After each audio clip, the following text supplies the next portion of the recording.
დილა მშვიდობისა, საქმიანი 26 სექტემბრის დილას ვიწყებთ ტრადიციულად TV პირველზე ბიზნეს მედია საქართველოს გუნდი წევრებთან ერთად მოკლედ ვქოქავთ ჩვენ საქმიან დილას.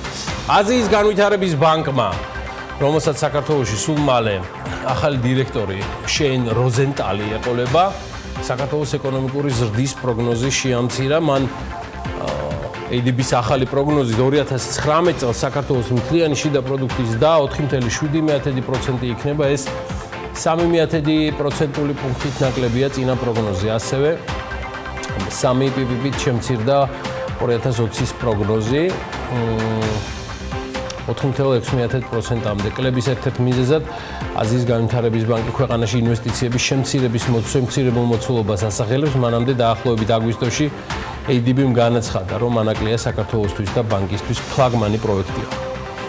SEB-მა მონეტარული პოლიტიკის განაკვეთი 0.5%-ით გაზარდა, მაჩვენებელი ამ დროისთვის 7.5%-ია.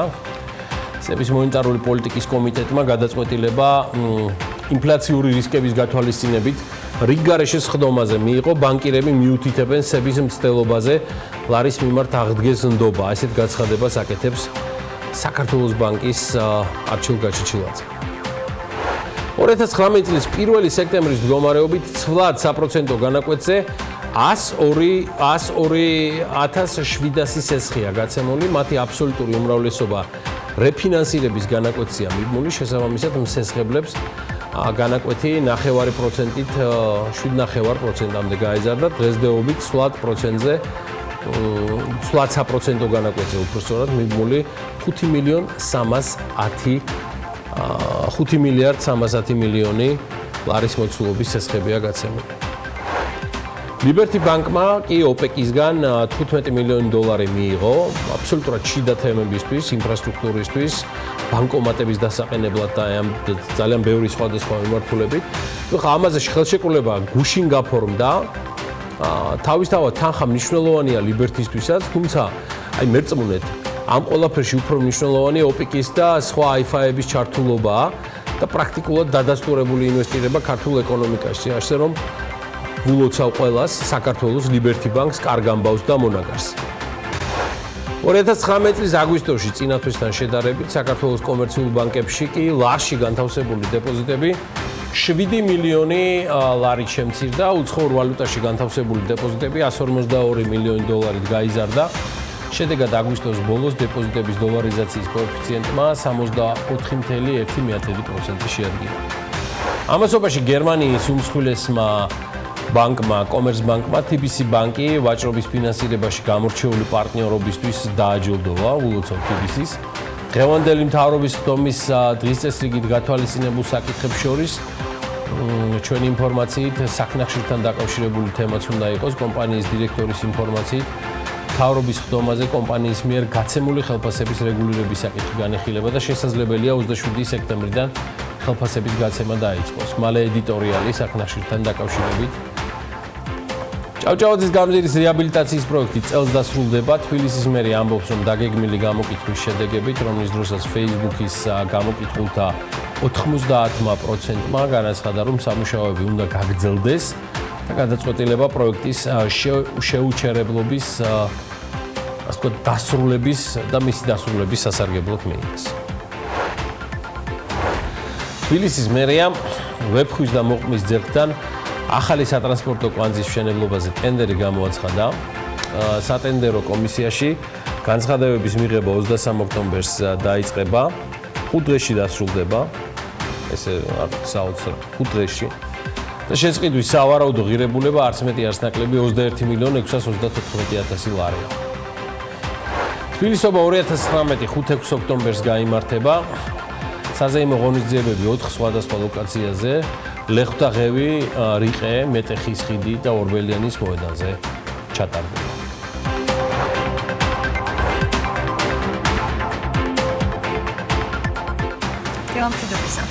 დილამშვიდობის ყველას.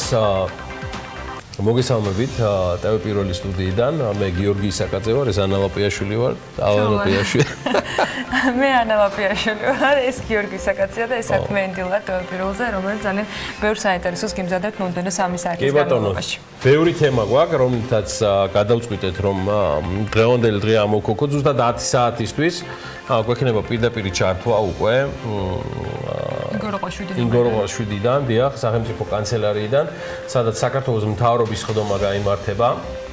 მის დასაწყის ფორმალურად ღიას მედიისთვის და ცხადია შემდგომ დეტალურ მედია ბრიფინგს, ასევე მამუკა ბაღდაძის დროს დაწყებულ სხვათა შორის და დაწესებულ შემოგთავაზეთ BMG-ს პირდაპირ ეთერში. ბევრი მიმდინარე და სხვა საკითხები იქნება განსახილველი გიორგი გახარიას კაბინეტს. რამდენიმე მათგანი ცხელიც არის, რამდენიმე მათგანი დუხს კიდევაც, ამიტომ ყურადღებით ველით მთავრობის ხდომას და შესაბამის განცხადებებს. დუღილით ერთ-ერთი ყველაზე მაღალ ტემპერატურაზე მაინც საქნახშირის, ანუ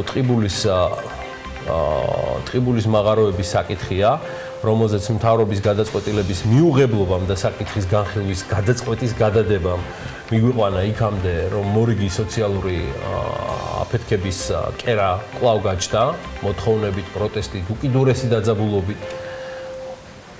რატომ ვთვლი ამ კონკრეტულ შემთხვევაში დამნაშავეს მაინც საქართველოს მთავრობას და ადმინისტრაციას და ველი რომ დღეს მაინც დააყენებენ საშუალო საკითხის გადაწყვეტას, მოგახსენებთ. ვინც არიცით, გაგახსენებთ, რომ 2018 წლის ივლისის მორიგი უბედური შემთხვევის გამო კომპანიაში ფაქტობრივად მომპოვებული სამუშაოები გაჩერებულია. ესეთი გადაწყვეტილება იქნა მიღებული და ეს იყო წელიწადნახევრის წინ.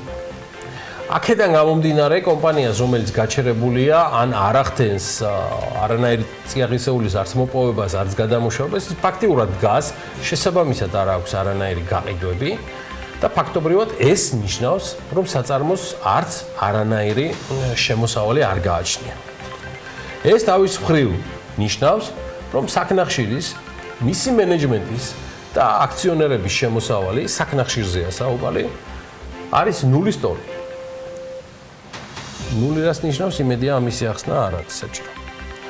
გასულ 13 თვეში კომპანიამ ხელფასები, სადაზღვევო და სამთო-მაშველის მომსახურება, ელექტროენერგია, მიმდინარე ხარჯები თვიდან თვემდე სრულად ფარავდა და იხდიდა. ამის დასტურია, რომ თუ არ ჩავთვლით რამდენიმეს, ვინც იქ მოიკითხა, სამუშაოზე როდის გავალთო, ყველაზე გამჯერ მაღაროელები ამ წელიწადის და კიდევ ერთი თვის განმავლობაში ხელფასს ამ კომპანიისგან, რომელიც არის კერძო, იღებდნენ თვე-თვეში. ასევე იფარებოდა ხელშეკრულებით გათვალისწინებული ყველა სხვა ხარჯი თუ ვალდებულება. მთლიანობაში თანხებმა 20 მილიონ ლარამდე შეადგინა. აქედან გამომდინარე მოხდა ისე, რომ აგვისტოს ხელფასის პერიოდისთვის კომპანიაში უკვე ფინანსური დეფიციტი შეიქმნა, ფაქტობრივად აგვისტოსთვის ხელფასის დარიგება 15 რიცხვამდე შესაბამისად ვერ მოხერხდა და აი აქედან კი იწყება უკვე მაღაროელთა პროტესტი, ჩვენი ხელფასი სად არისო და მოვედით იქამდე, რომ ყველა დღეს ველით მთავრობის ხდომას ეგებ საქნახშირის ბედს საშველი დაადგეს. იმასაც შეგახსენებთ, რომ უბედური შემთხვევებით საკმაოდ დამძიმებული, პირდაპირ გეტყვით და ემოციურად დამძიმებული აქციონერები და GIG-ს მენეჯმენტი იქ ჩემი მეგობრები, პირადი მეგობრები მუშაობენ და დამეჯერება რამდენიმე თვის წინ დაჟინებით ითხოვდნენ სახელმწიფოსგან წაიღეთ ბატონო, გატან საქნახშირს, ფაქტიურად უფასოდ, ნებათ ერთლარად. დავით ბეჟულაშვილსაც ჰქონდა მზაობა სრული და აქვს კიდეც რომ გადაელოცა ეს საწარმო, მაგრამ ნურას უკაცრავად ამ ქვეყანაში ყველაფერს ხომ რაღაცა კუდი უნდა გამოებას, ხო და არც აქ დააკლდეს და არ დააკლეს ნამდვილად ჩვენმა ალახზე მაღალმა ეჭვიანებმა და იქამდეც მივედით რომ კვლავ ტრადიციულ ჩიხამდე ვართ და მიუხედავად იმისა რომ შეიძლება GIG-ს მეშვეურებს ჩემი ამ განცხადებით რაღაც დათვურ სამსახურსაც უწევ, ასე მირჩევნია დროულად იცოდეს ყველაფერი რომ დიახ 13 თვის განმავლობაში GIG და მისი აქციონერები გაჩერებულ საწარმოში უზრუნველყვეს ყველა ხარჯის და ხელფასის გასტუმრება იმ იმედით, რომ ამ ხნის განმავლობაში საკითხი სწრაფად, გონივრულად და ხარისხიანად გადაწყდებოდა. დარწმუნებული ვარ 13 თვიდან 4 თვე ჯამურად მთავრობა GIG-ს პასუხობდა. ნუ კარგით ხომ ხედავთ რაც ხდება. ხვალანზე ცვლილებები იქნება და მე გადავდოთ, მე გადმოვდოთ.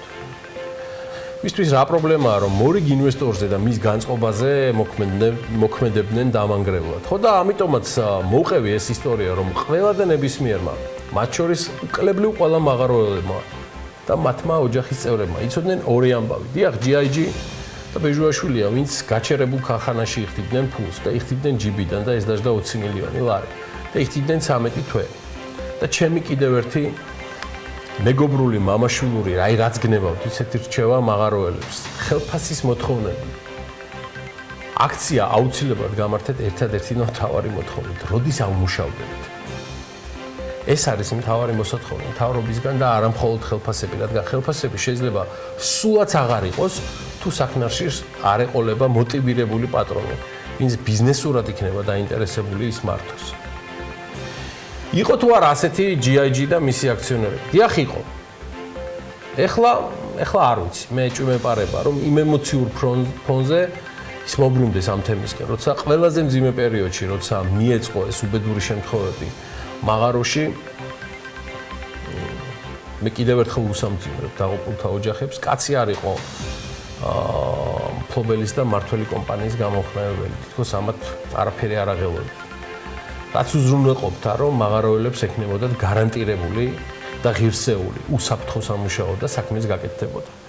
ეხლა ყველაფერი არის მთავრობის ხდომაზე დამოკიდებული, მან გადაწყვეტა და დაველოდოთ. მე მაინც გიორგი გახარიას სწრაფი და გამჭრიახი გადაწყვეტილების იმედი მაქვს, თან იმის გათვალისწინებით, რომ არსებობდა კონკრეტული ბიზნესი, რომელიც მზად იყო საქმნახშირი აეღო საკუთრებაში და გადაებარებინა. დაველოდოთ მოვლენების განვითარებას მიუხედავად იმისა, რომ გარკვეული ლოგიკით ფლობ სრულ ინფორმაციას, მე არ მსურს ჟურნალისტურად დავასწრო მოვლენებს, ond გამოვიდეს საქმე და მაღაროელებს სტაბილური სამსახური და ღირსეული. შედარებით უსაფრთხო შრომა და ანაზღაურება მიიღონ. კიდევ ამბავი და ისევ ანაკლია, ამ კვირაშიც აქტუალური იყო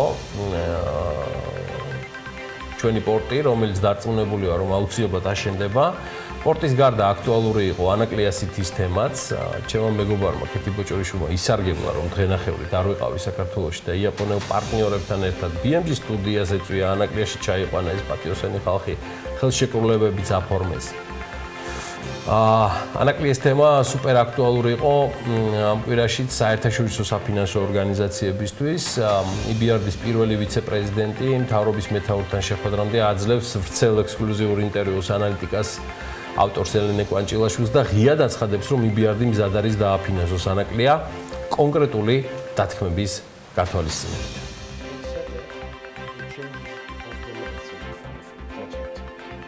I think it's fair to say that Anaklia ალბათ სამართლიანია ვთქვათ, რომ ანაკლია ძალიან მნიშვნელოვანი პროექტია. უფრო სწორად შეიძლება იყოს ძალიან მნიშვნელოვანი პროექტი და სხვათა შორის არა მხოლოდ საქართველოსთვის, არამედ რეგიონისთვისაც. გუშინ სომხეთში ვიყავი, სადაც მთავრობისა და კერძო სექტორის წარმომადგენლებს შევხვდი და ისინიც მელაპარაკდნენ, რამდენად მნიშვნელოვანია ანაკლიის ღრმაწყლოვანი პორტის პროექტი. მიუხედავად ამისა, დღეს ის ვითარებაა, როცა საუკეთესო სტრუქტურის ძიება მიმდინარეობს თუ როგორ უნდა განხორციელდეს ეს პროექტი. შეხვედრა მქონდა თქვენს პრემიერ-მინისტრთან და განვაცხადე, რომ ჩვენ მზად ვართ ჩავერთოთ ანაკლიის პროექტში თუ მივაგნებთ კომერციულად გამართულ გადაწყვეტას. What would it mean? რას გულისხმობთ? რას ნიშნავს ჩართვა და კომერციულად გამართული გადაწყვეტა? ეს ძალიან მნიშვნელოვანია. I cannot tell you that because დეტალებს ჯერ ვერ გეტყვით, რადგან ეს ყველაფერი დამოკიდებულია რა გადაწყვეტილებას მიიღებს მთავრობა, რა გადაწყვეტილებას მიიღებენ პროექტის სპონსორები, კომერციული პარტნიორები. იდეალურ ვითარებაში EBRD-ის ჩართულობა საჭირო შეიძლება არც გახდეს. იცით, რომ EBRD განვითარების ბანკია და მხოლოდ მაშინ ერთვება საქმეში, როცა კომერციულ ბაზარს პოტენციალის ათვისება არ შეუძლია. ამას ჩვენ ასე ვუწოდებთ დამატებითი ჩართულობის საჭიროებას. ჩვენ ვუთხარით პრემიერ-მინისტრს, რომ თუ კომერციული ბაზარი ამ პოტენციალს ვერ აითვისებს და ჩვენ გვესმის რომ ეს ძალიან კარგი პროექტია, ჩვენ მზად ვართ შევასრულოთ ჩვენი როლი. to actually play our role. იმედია გასაგებია. შეიძლება არა, თუმცა ახლა კიდევ ერთ ამბავს მოგიყვებით. რატომ არ არის ჩვენთვის უცხო, რომ ანაკლიას კონტრაქტი არ იყო მიმზიდველი IFA-ებისთვის, ინვესტორებისთვის, წესით თქვენთვისაც არ უნდა იყოს უცხო ეს ამბავი. Forbes კვირისთვის ექსკლუზიურ ინტერვიუში ჯერ კიდევ რამდენიმე თვის წინ ჯერ კიდევ ბიზნესმენი მამუკა ხაზარაძე პირადად მე მიყვება რომ ხელშეკრულება რომელსაც ხელი მოეწერა ანაკლიას კონსორციუმს და მთავრობა შორის არ არის კომერციულად გამართული და ის არ იძლევა საშუალებას რომ მოხდეს აკრედიტება. Მე მოვისმინოთ და გავიხსენოთ რას ამბობდა ჯერ კიდევ რამდენიმე თვის წინ მამუკა ხაზარაძე და ვისაც არ გახსოვთ შედეგი გაგაოცებთ. იურიდიულმა კომპანიამ Baker McKenzie გითხრა რომ ამ ხელშეკრულებაზე ხელის მოწერა არ შეიძლება, რამე თუ ეს არ არის bankable. აი ესეთი პირობებით თქვენ ფულს ვერ მოიზიდავთ. ახლა შედარებით გულმოვიწყებთ კიდევ ერთი ისტორია მინდა გაგახსენოთ ბიზნესმენი მამუკა ხაზარაძის გამოსვლიდან, რომელიც მან ანაკლიასთან დაკავშირებით საპარლამენტო კომიტეტში ირაკლი კოვზანაძის მიერ ორგანიზებულ საკმაოდ საინტერესო და დამამახსოვრებელ კომიტეტზე განაცხადა. ამოცანა სხვა არის რომ ჩვენ არ ვიყოთ ამ პროექტში, მაგით კაცურად გითხარით და გავიგებთ, მაგრამ ეს ფორმა არ არის სწორი. ხო. კაცურობის რა გითხრათ ახლა დილიდან ამ დილა ადრიან ჩემო საქმიანებო, მაგრამ მაინც მოხდა ის რაც მოხდა, ხაზარაძე და ჯაფარიძე ჩამოცილდნენ ამ თემას. ვერც იმას ვიტყვი ახლა გრაფის ეგედის სტილში, თანამ კვირაში მეორეჯერ ეს რა საოცრად წავიდნენ მამუკა და ბადრითქო. მე ზოგადად საკმაოდ დიდ დარტყმად მიმაჩნია მათი გასვლა ბიზნესიდან, ამას ვამბობ როგორც ბიზნეს მედია ან Forbes-ი არა. უფრო სწორად ამის გამოც ვამბობ. მაგრამ ქვეყნის საინვესტიციო კლიმატისთვის მათი გადანაცვლება ბიზნესიდან პოლიტიკაში ჩვენთვის რომ არ არის კარგი, ეს 2x2 არის 4. და კიდევ გავიდნენ დღეს ისინი პოლიტიკაში არიან. ჩვენ რას ვშვებით და რას უშვებით პროექტს, რომელიც ყველა ფორმაციაზე, პოლიტიკაზე, პერსონალიებზე და მოცემულობაზე მაღლა დგას. პროექტი, რომელზეც მსოფლიო მასშტაბით ნომერ პირველი ინვესტორები და ბანკები აცხადებენ, რომ მზად არიან ჩადონ ფული, მათთვის არის პრიორიტეტული და ლამის ფლაგმანი პროექტი. რას ვაკეთებთ ამ დროს ჩვენ? მე ჩემი მოგზალებული გამოსავალით შემოვიფარგლები და რჩევით. გონია რომ ღია კარის მტრევას თავი უნდა დავანებოთ და თუ არსებობდა კიდევ მოსაზრება რომ ანაკლია არ არის მომგებიანი აგვისტოდან მოყოლებული მარტო ეს ორი განცხადება, მე მგონი წურავს გარკვეულ თემას, საუბარია EBRD-ის 4-5 დღის წინანდელი და აგვისტოში AIB-ის ოფიციალური განაცხადი მზად ვართო. სახელმწიფო გონია რომ აუცილებლად უნდა შეხვდეს მათ და არა ტრაფიკ გარანტიაზე. არამედ ესაუბროს მარტივად რა შემთხვევაში და რა პირობებით ჩაიდება ფული პორტის ასაშენებლად. რა არის ამის ფასი? მათ შორის პერსონიფიცირებული თუ არის ასე საკითხი დაყენებული იმის გამო რომ თემაზე არ იყო სპეკულაციები საქართველოს მთავრობის ადგილას ყველა შეხვედრაზე უკლებლივ დავისწრებდი კონსორციუმის წარმომადგენლებსაც და მათთან ერთად მოვისმენდი და შემდგომ მოვახდენდი რეაგირებას მოსმენელზე. ფაქტია, ხელშეკრულება შესაძლებელია. სახელმწიფოს აქვს საკვანძო როლიც და აქციაც ამ პროექტში. შესაბამისად, მათ დარჩათ ერთადერთი მოქმედება და გადაწყვეტილების მიღება აი ამ დათქმებით. სახელმწიფოს და თუ მას სურს ანაკლია აშენდეს აი ამ შემადგენლობით და განლაგებით, სადაც აღარ არიან წარმომადგენლობით დონეზე, ხაზარაძე და ჯაფარიძე, ისინი რჩებიან აქციონერებად. მოკლედ, თუ მთავრობა სურს ერთკვირიანი აქტიური კომუნიკაციით საერთაშორისო ბანკებთან, კონსორციუმთან და შესაბამის თავის სამსახურებთან ერთად, როგორც ჭეშმარიტ PPP მოდელის საზოგადოებას შეეფერება, შეუძლია ეს საკითხი დახუროს შეუძლია ღირსეულად, თუმცა ამ თემაზე იმდენად ბევრი რამ დაიკარგა, რომ ღირსებას მგონი აღარავინ არ ჭირს. მთავარია გაიმართოს კონტრაქტი და არ უნდა ეხა ამას ბევრი ტრაფიკ გარანტიით ტვინის წაღება. მნიშვნელოვანი თემაა ეს, ცალსახად ძალიან მნიშვნელოვანია, მაგრამ მაინც დეტალია. კარგი, ეს გამოვყავი მთავარი თემებიდან, თორემ იმდენია ამბავი, რომ მთელი დღე და ღამეც გაუჩერებლად მუშაობს BMG-ის გუნდი სოციალისტური შრომის გმირებივით. ესეც გამოყოლილი მაქვს. არ ვიცი, რამდენად დამკვრელური ტემპით მიდის, მე როგორც ვიცი, ზუსტად რომ დამკვრელური ტემპით მიდის წელს რთველი, უпростоრად ვიცი, რომ ძალიან კარგი შედეგები გვაქვს და ეხლა შაშანდელი მოცულობის და რაოდენობის დაბინავებას თუ ვერ მოვახერხებ, ეს შეიძლება არ იყოს რაიმე განსაკუთრებული პრობლემა, ყოველ წელს ვერ გვიქნება ერთნაირად მაღალი შედეგები, მაგრამ ყველანაირი წინასწარი მონაცემებით ანათ წელსაც ძალიან კარგ მოსავალს ველოდებ. წინასწარი და მიმდინარე მონაცემები ამის უტყუარი დასტურია გიორგი. გაჩნდა კითხვები როგორც საბიუჯეტო თანხებით, რომელიც თითოეულ ჩვენგანის ნამუშევრის ფასი ამ ქვეყნისათვის, მაინც როგორ ხდება საწარმოებისათვის ფულის გადანაწილება, თუმცა შემიძლია გითხრათ, რომ 145,000 ტონამდე ყურძენი არის ჯამში ამ დროისათვის გადამუშავებული. აკურას დაფინანსებასთან დაკავშირებით იყო, რა თქმა უნდა, შენიშვნები და ძალიან ბევრი პასუხგაუცემელი მიმართულება. სახელმწიფო ჯიუტად არ ეძახის სუბსიდირებას იმ წყობას, რომელიც ამ შემთხვევაში აკურასთან მიმართებით და მათთან ურთიერთობით არის გამართული, თუმცა რა ვიცი, ვერ გავიგეთ? ვერ გავიგეთ, ხო, ამ განმარტების ნაწილი არის, რა არის სუბსიდირება და როგორ არის სუბსიდირება და ამის მოსმენა შესაძლებლობა გვექნება ალბათ. ხო, ვერ გავიგეთ. ისევე როგორც არ გვესმის როგორაა ან როგორ არ არის კორელაციაში ფულის მასა და ვალუტის კურსი. ისევე როგორც არაა კორელაციაში ბიუჯეტის შევსებასთან რეფინანსირების ცეცხლები, რომელსაც გასცემენ წინ და უკან. ისევე როგორც არაა კორელაციაში ის ამბავი, რომ სახელმწიფომ ჩემდა სამწუხაროდ არა რეალურ ეკონომიკაზე, არამედ ვირტუალური და ზოგჯერ კორუფციული მანიპულაციებით არის დაკავებული მხოლოდ მიმდინარე ამოცანების შესასრულებლად. ეს არის სიმართლე და ამაზე სხვა დროს და ჭარბადაც მანამდე კი ისევ რთველი და ისევ ბარაქა აკაურობას. ხო, რთველზე წაღანო ახსენე კიდეც შემიძლია გითხრათ, რომ გუშინდელი ბოლო მონაცემებით, როგორც გითხარით, 155,000 ტონამდე ყურძენია გადამუშავებული და ბოლო 1 კვირის განმავლობაში ყურძნის გადამუშავების დღეღამური მაჩვენებელი იყო დაახლოებით 10-დან 12,000 ტონის ფარგლებში. ლევან მეხუზლო ტრადიციულად კახეთში არის ამ პერიოდში და ის ტელეფონით შემოგვიერთდება საქმიანი დილის ეთერში, როგორც რთველი საორგანიზაციო შტაბის ხელმძღვანელი. დილა მშვიდობისა ბატონ ლევან, მადლობა იმისთვის, რომ ხართ საქმიანი დილის სტუმარი და მოდით გავაახლოთ ინფორმაცია, როგორ მიდის რთველი. მე ვახსენე, რომ 155,000 ტონა არის გადამუშავებული. ეს იყო ბოლო ინფორმაცია, ხომ არ შეგვიძლია მოცულობებთან დაკავშირებით რაიმე დამატებითი თქვა ცნობები მივაწოდოთ ჩვენს მაყურებელს. ბატონო, მოგესალმებით დილა მშვიდობისა. დილა მოგესალმებით მაყურებელს რიგში. დღეს დილის მონაცემებით 155,000 ტონამდე უკვე გადამუშავებული.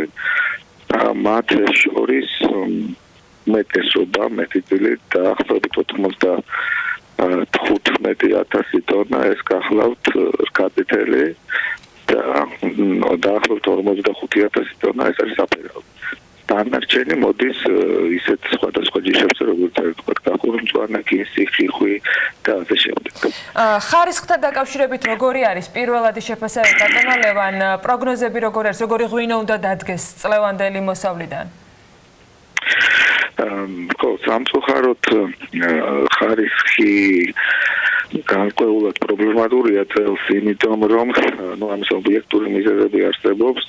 მთელი წლის განმავლობაში განსაკუთრებით ზაფხულში იყო ძალიან მშრალი, ასე ვთქვათ, გვალვა, პირდაპირ დავარქვათ, კი ბატონო, და შემდეგ უკვე როდესაც ფაქტიურად რთველი იწყებოდა და ცოტა მცირე რაოდენობით დაწყებულიც კი იყო, ნაკლები იყო თქვათ ცქრიალა ღვინის მიმართულებით გამოსვენებელი ყურძენი, რომელიც შედარებით ადრე იკრიფება, ნაკლებ შაქრიანია. დაიწყო დაახლოებით 1 კვირიანი, 10 დღიანი გადაუღებელი წვიმა კახეთში, რამაც ძალიან ცუდად იმოქმედა ხარისხზე, კერძოდ დააგდო შაქრები, დააგდო მჟავიანობაც, მჟავიანობის და შაქრების ბალანსი. ამ შემთხვევაში თქვათ წითელი ყურძნის მიმართულებით, ანუ საფერავს გულისხმობ, რომელიც ქელკანაა და შედარებით გამძლეა რკატითელისგან განსხვავებით, წვიმის შემდგომი თქვათ მზე და დრო საკმარისი იყო, რომ საფერავს ასე თუ ისე არ ედგინა თავისი ხარისხობრივი მაჩვენებლები, მაგრამ ქართლის შემთხვევაში სამწუხაროდ ესა განაპირობა თუ არა ამან რეალურად ფასი ყურძნისა, რომელთან დაკავშირებითაც გლეხების წუხილი ჯერ კიდევ ვიდრე რთველი აქტიურ ფაზაში გადავიდოდა, ჩვენ ნახეთ და მოვისმინეთ. მაგრამ მე მოვისმინეთ ასევე ფასი დაახლოებით საშუალო რა იყო. ეს განაპირობა თუ არა და დღეს დაახლოებით რა ფასთან გვაქვს საქმე, როდესაც ჩაბარება ხდება ყურძნისა? კი ბატონო, ესე იგი თავარი რაც არის ამ შემთხვევაში ეს პირდაპირ ეხება ვთქვათ საფერავს ბასფას განაპირობებს პირველ რიგში თავისუფალი ბაზარი, ანუ მოთხოვნა მიწოდება თავისუფალ ბაზარზე და რასაკვირველია მათ შორის ერთ-ერთი კომპონენტი არის ხარისხი, როდესაც ხარისხის შემთხვევაში და ხარისხიან შემთხვევაში კერძო კომპანიამ არის ოდნავ მეტი ფასი გადაიხადოს, ვიდრე ფიქსირდება თავისუფალ ბაზარზე. გასაგებია. რაც შეეხება ქაცითელს, აქ არც არაფერი არ არის დასამალი, ვინაიდან მასზე მოთხოვნა სამწუხაროდ ნაკლებია, ვიდრე მიწოდება, აქ ოპერირებს სახელმწიფო კომპანია, სააქციო საზოგადოება აკურა და გამოდის, რომ დაწესდა ეგრეთ წოდებული ფასი იატაკი, რომლის ქვევითაც ზღვრული ფასი თავისუფალი ბაზარი ვერ ჩადის. აი აკურასთან დაკავშირებით ბარემაში მოდით განმარტება გავაკეთოთ ჩვენ შესავალშიც ვახსენეთ რომ ის თანხა რომელიც აკურას შემთხვევაში სახელმწიფოსგან არის გაცემული რიგ შემთხვევებში აღქმული არის როგორც სუბსიდირება მაგრამ ამას სახელმწიფო კატეგორიულად უარყოფს მაშინ რა ფორმის თქვა თანამშრომლობაზე გვაქვს საუბარი საიდან მოდის ეს თანხა და სად მიდის შემდეგ ის პროდუქტი რომელსაც აკურა ამუშავებს პირველ რიგში მინდა სრული პასუხისმგებლობით გამოცხადო რომ არც ერთი კაპიკი ბიუჯეტიდან აკურასთვის არ არის გამოყოფილი ზოგადად ის მოთხოვნა გამარტივებულ შესყიდვაზე რომელიცაც აკურა მიმართავს ხოლმე მთავრობას ხშირად აგიქმება თითქოს ის ფულს თხოვს მთავრობას ესე არ არის საქმე იმაშია რომ აკურა როგორც სახელმწიფო საწარმო ვალდებულია ჩაატაროს ტენდერი შესყიდვებზე თავისთავად ხარია რომ კურსზე ტენდერის ჩატარებებს ვერ დაიწყებს აქედან გამომდინარე ის მიმართავს მთავრობას რომ ამ ობიექტური მიზეზების გამო მთავრობამ ნება დართოს გლეხებისგან პირდაპირ შესყიდვით ანუ ტენდერის გარეშე განახორციელოს ფურნის შესყიდვა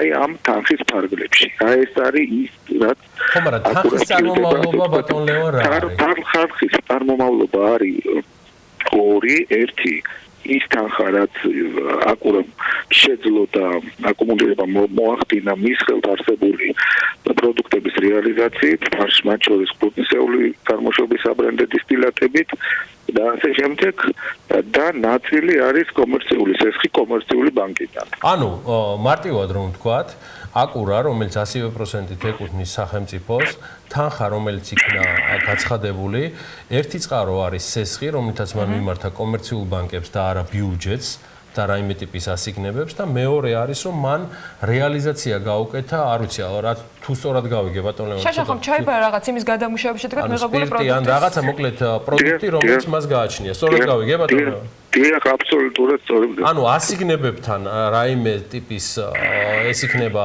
სოფლის მეურნეობის სამინისტრო და აი მე სხვა ტიპის დამატებითი დაფინანსება აკურას შეხება და არანაირი მიღებული ფონდები აღარ ქონია.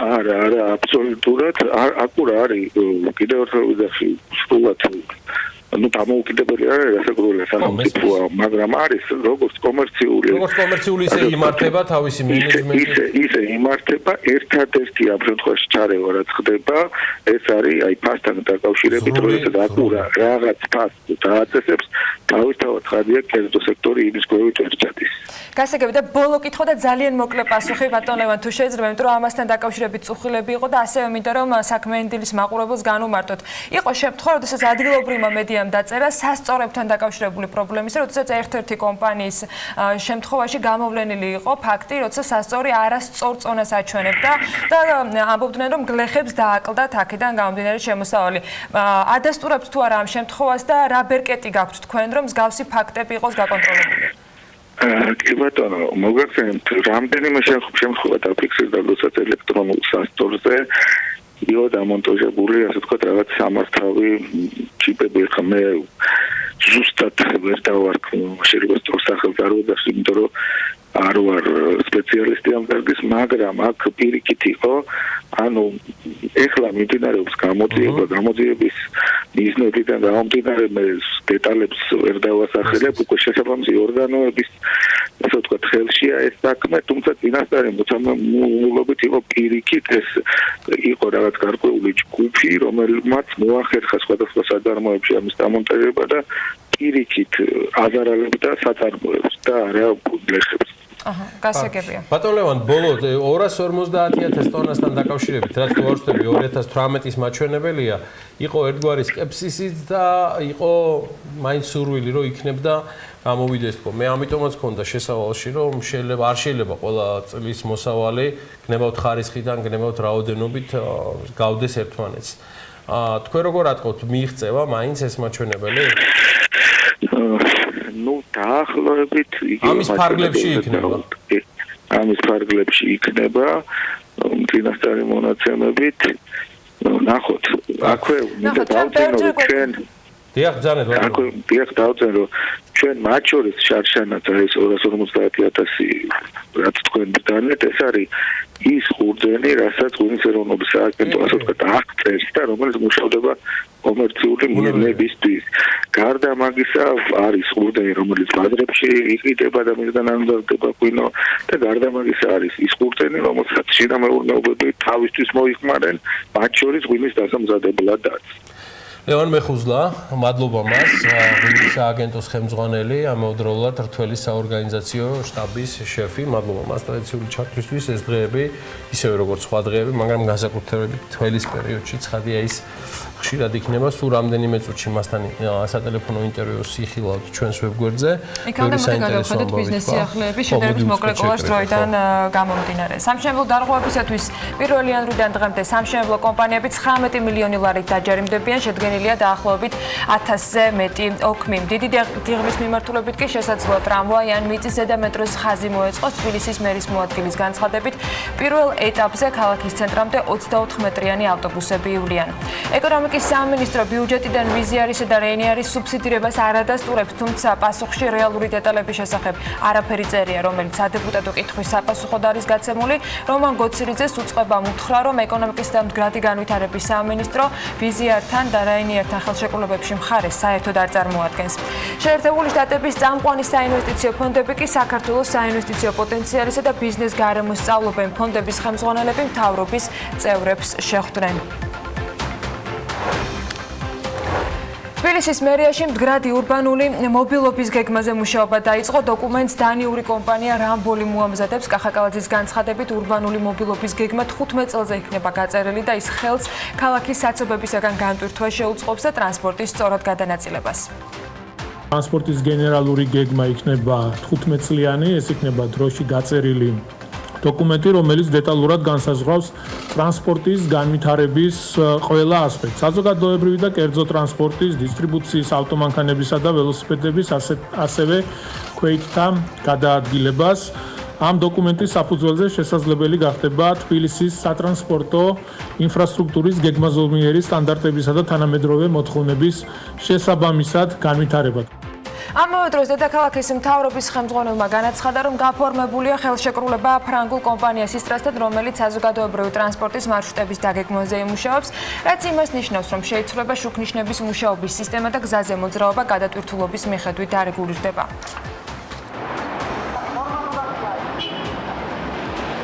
თქვენ იცით, რომ ჩვენ ფრანგულ კომპანიას ისტრასთან გვაქვს ხელშეკრულება, რომელიც ასევე მუშაობს ტრანსპორტის მიმართულებით, თუმცა განსხვავება ამ ორ კომპანიას შორის და სამუშაოს შორის არის ის, რომ პირველი ეს ისტრამ მხოლოდ საზოგადოებრივი ტრანსპორტის მარშრუტების დაგეგმარებას ითვალისწინებს, ხოლო ეს მეორე რამბოლი დანიური კომპანია სტრატეგიულ დოკუმენტზე იმუშავებს და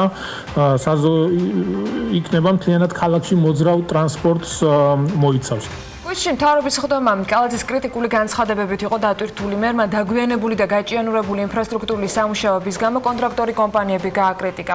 კონკრეტულად ორ პროექტს შეეხო, ესენია გლდანში, ხიზანიშვილი-ვეკუას ქუჩებზე მიმდინარე სამუშაოები და კიკვიძის ბაღში მიმდინარე სამუშაოები.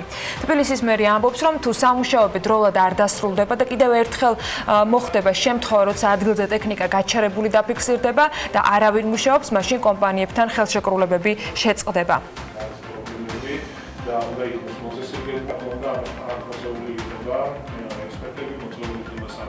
თბილისის მერს კონტრაქტორი კომპანიების წარმომადგენლებმა BMG-სთან უპასუხეს, იყო დღეები, როცა ობიექტური მიზეზების გამო ვერ მუშაობდით, ასეთია ინშაათ საქართველოს ხელმძღვანელის პოზიცია კახაკალაძის კრიტიკაზე, რომელიც კიკუძის ბაღში ახორციელებს სამუშაოებს. ის აღნიშნავს, რომ ზოგიერთ დღეებში შეჩერებულია სამუშაო პროცესი, რაც მათთვის აბსოლუტურად მიუღებელია. არგუმენტებს შორის ასევე გუშინ მოვისმინეთ ისიც, რომ პირველად პროექტში ცვლილება დედაქალაქის მთავრობამ შეიტანა და დროში სამუშაოების გაწელვა სწორედ ამანაც გამოიწვია. საუბარი ამ შემთხვევაში გლდანში მიმდინარე სარეაბილიტაციო სამუშაოებზე. იყო რაღაც საკითხები გადასაწყვეტი, მათ შორის ამ ტერიტორიაზე უამინდობის პერიოდში შეუძლებელია მუშაობა. დღეს მდგომარეობით სამუშაოები ინტენსიურად მიმდინარეობს. ობიექტზე მობილიზებული არის ფაქტიურად 2 ათეული მექანიზმი, მუშახელი. თვლით, რომ ვადებში ჩავეტევით.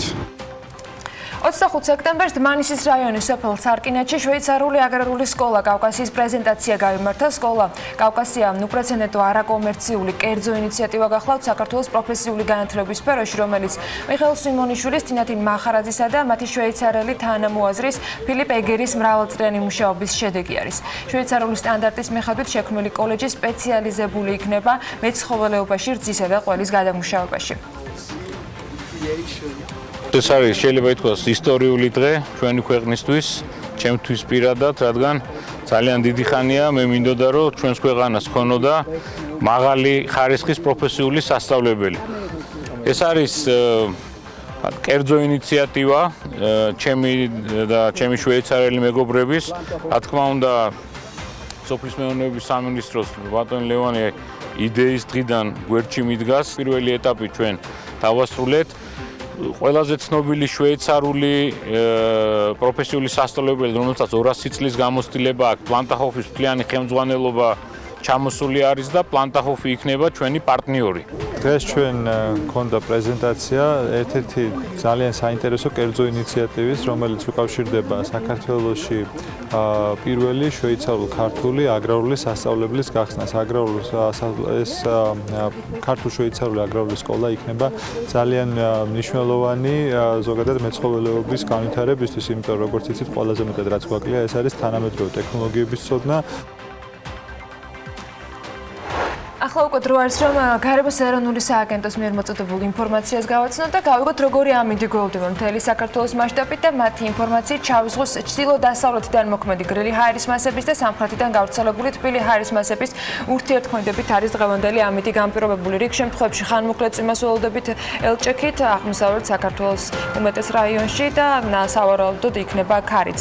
სოხუმში წვიმა ნავარაუდებით 24 გრადუსი, ისე როგორც ბათუმში და 23 გრადუსი დაფიქსირდება. მაქსიმალური ტემპერატურა ქობულეთში 22 გრადუსი იქნება, ქუთაისში 25, ზუგდიდში 24, ანაკლიაში 23, ოზურგეთში 26, ონში 21 და გორში 24 გრადუსი.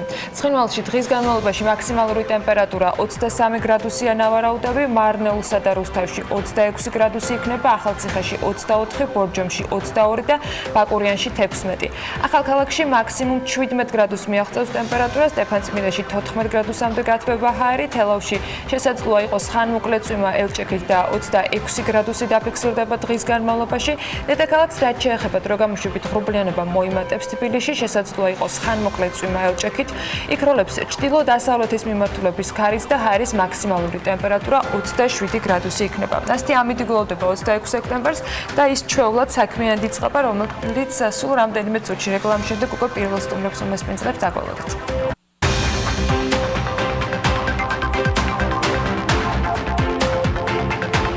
ჩვენი სტუმრები საქმიანი დილის ამ ბლოგში ჯილდოების ჩამონათვალის რიგის ზრდას წარმატებულად აგრძელებენ. Nexiatia International Accounting Bulletin-ის წლიური კონკურსის ფინალისტი წელს კიდევ ერთხელ გახდა.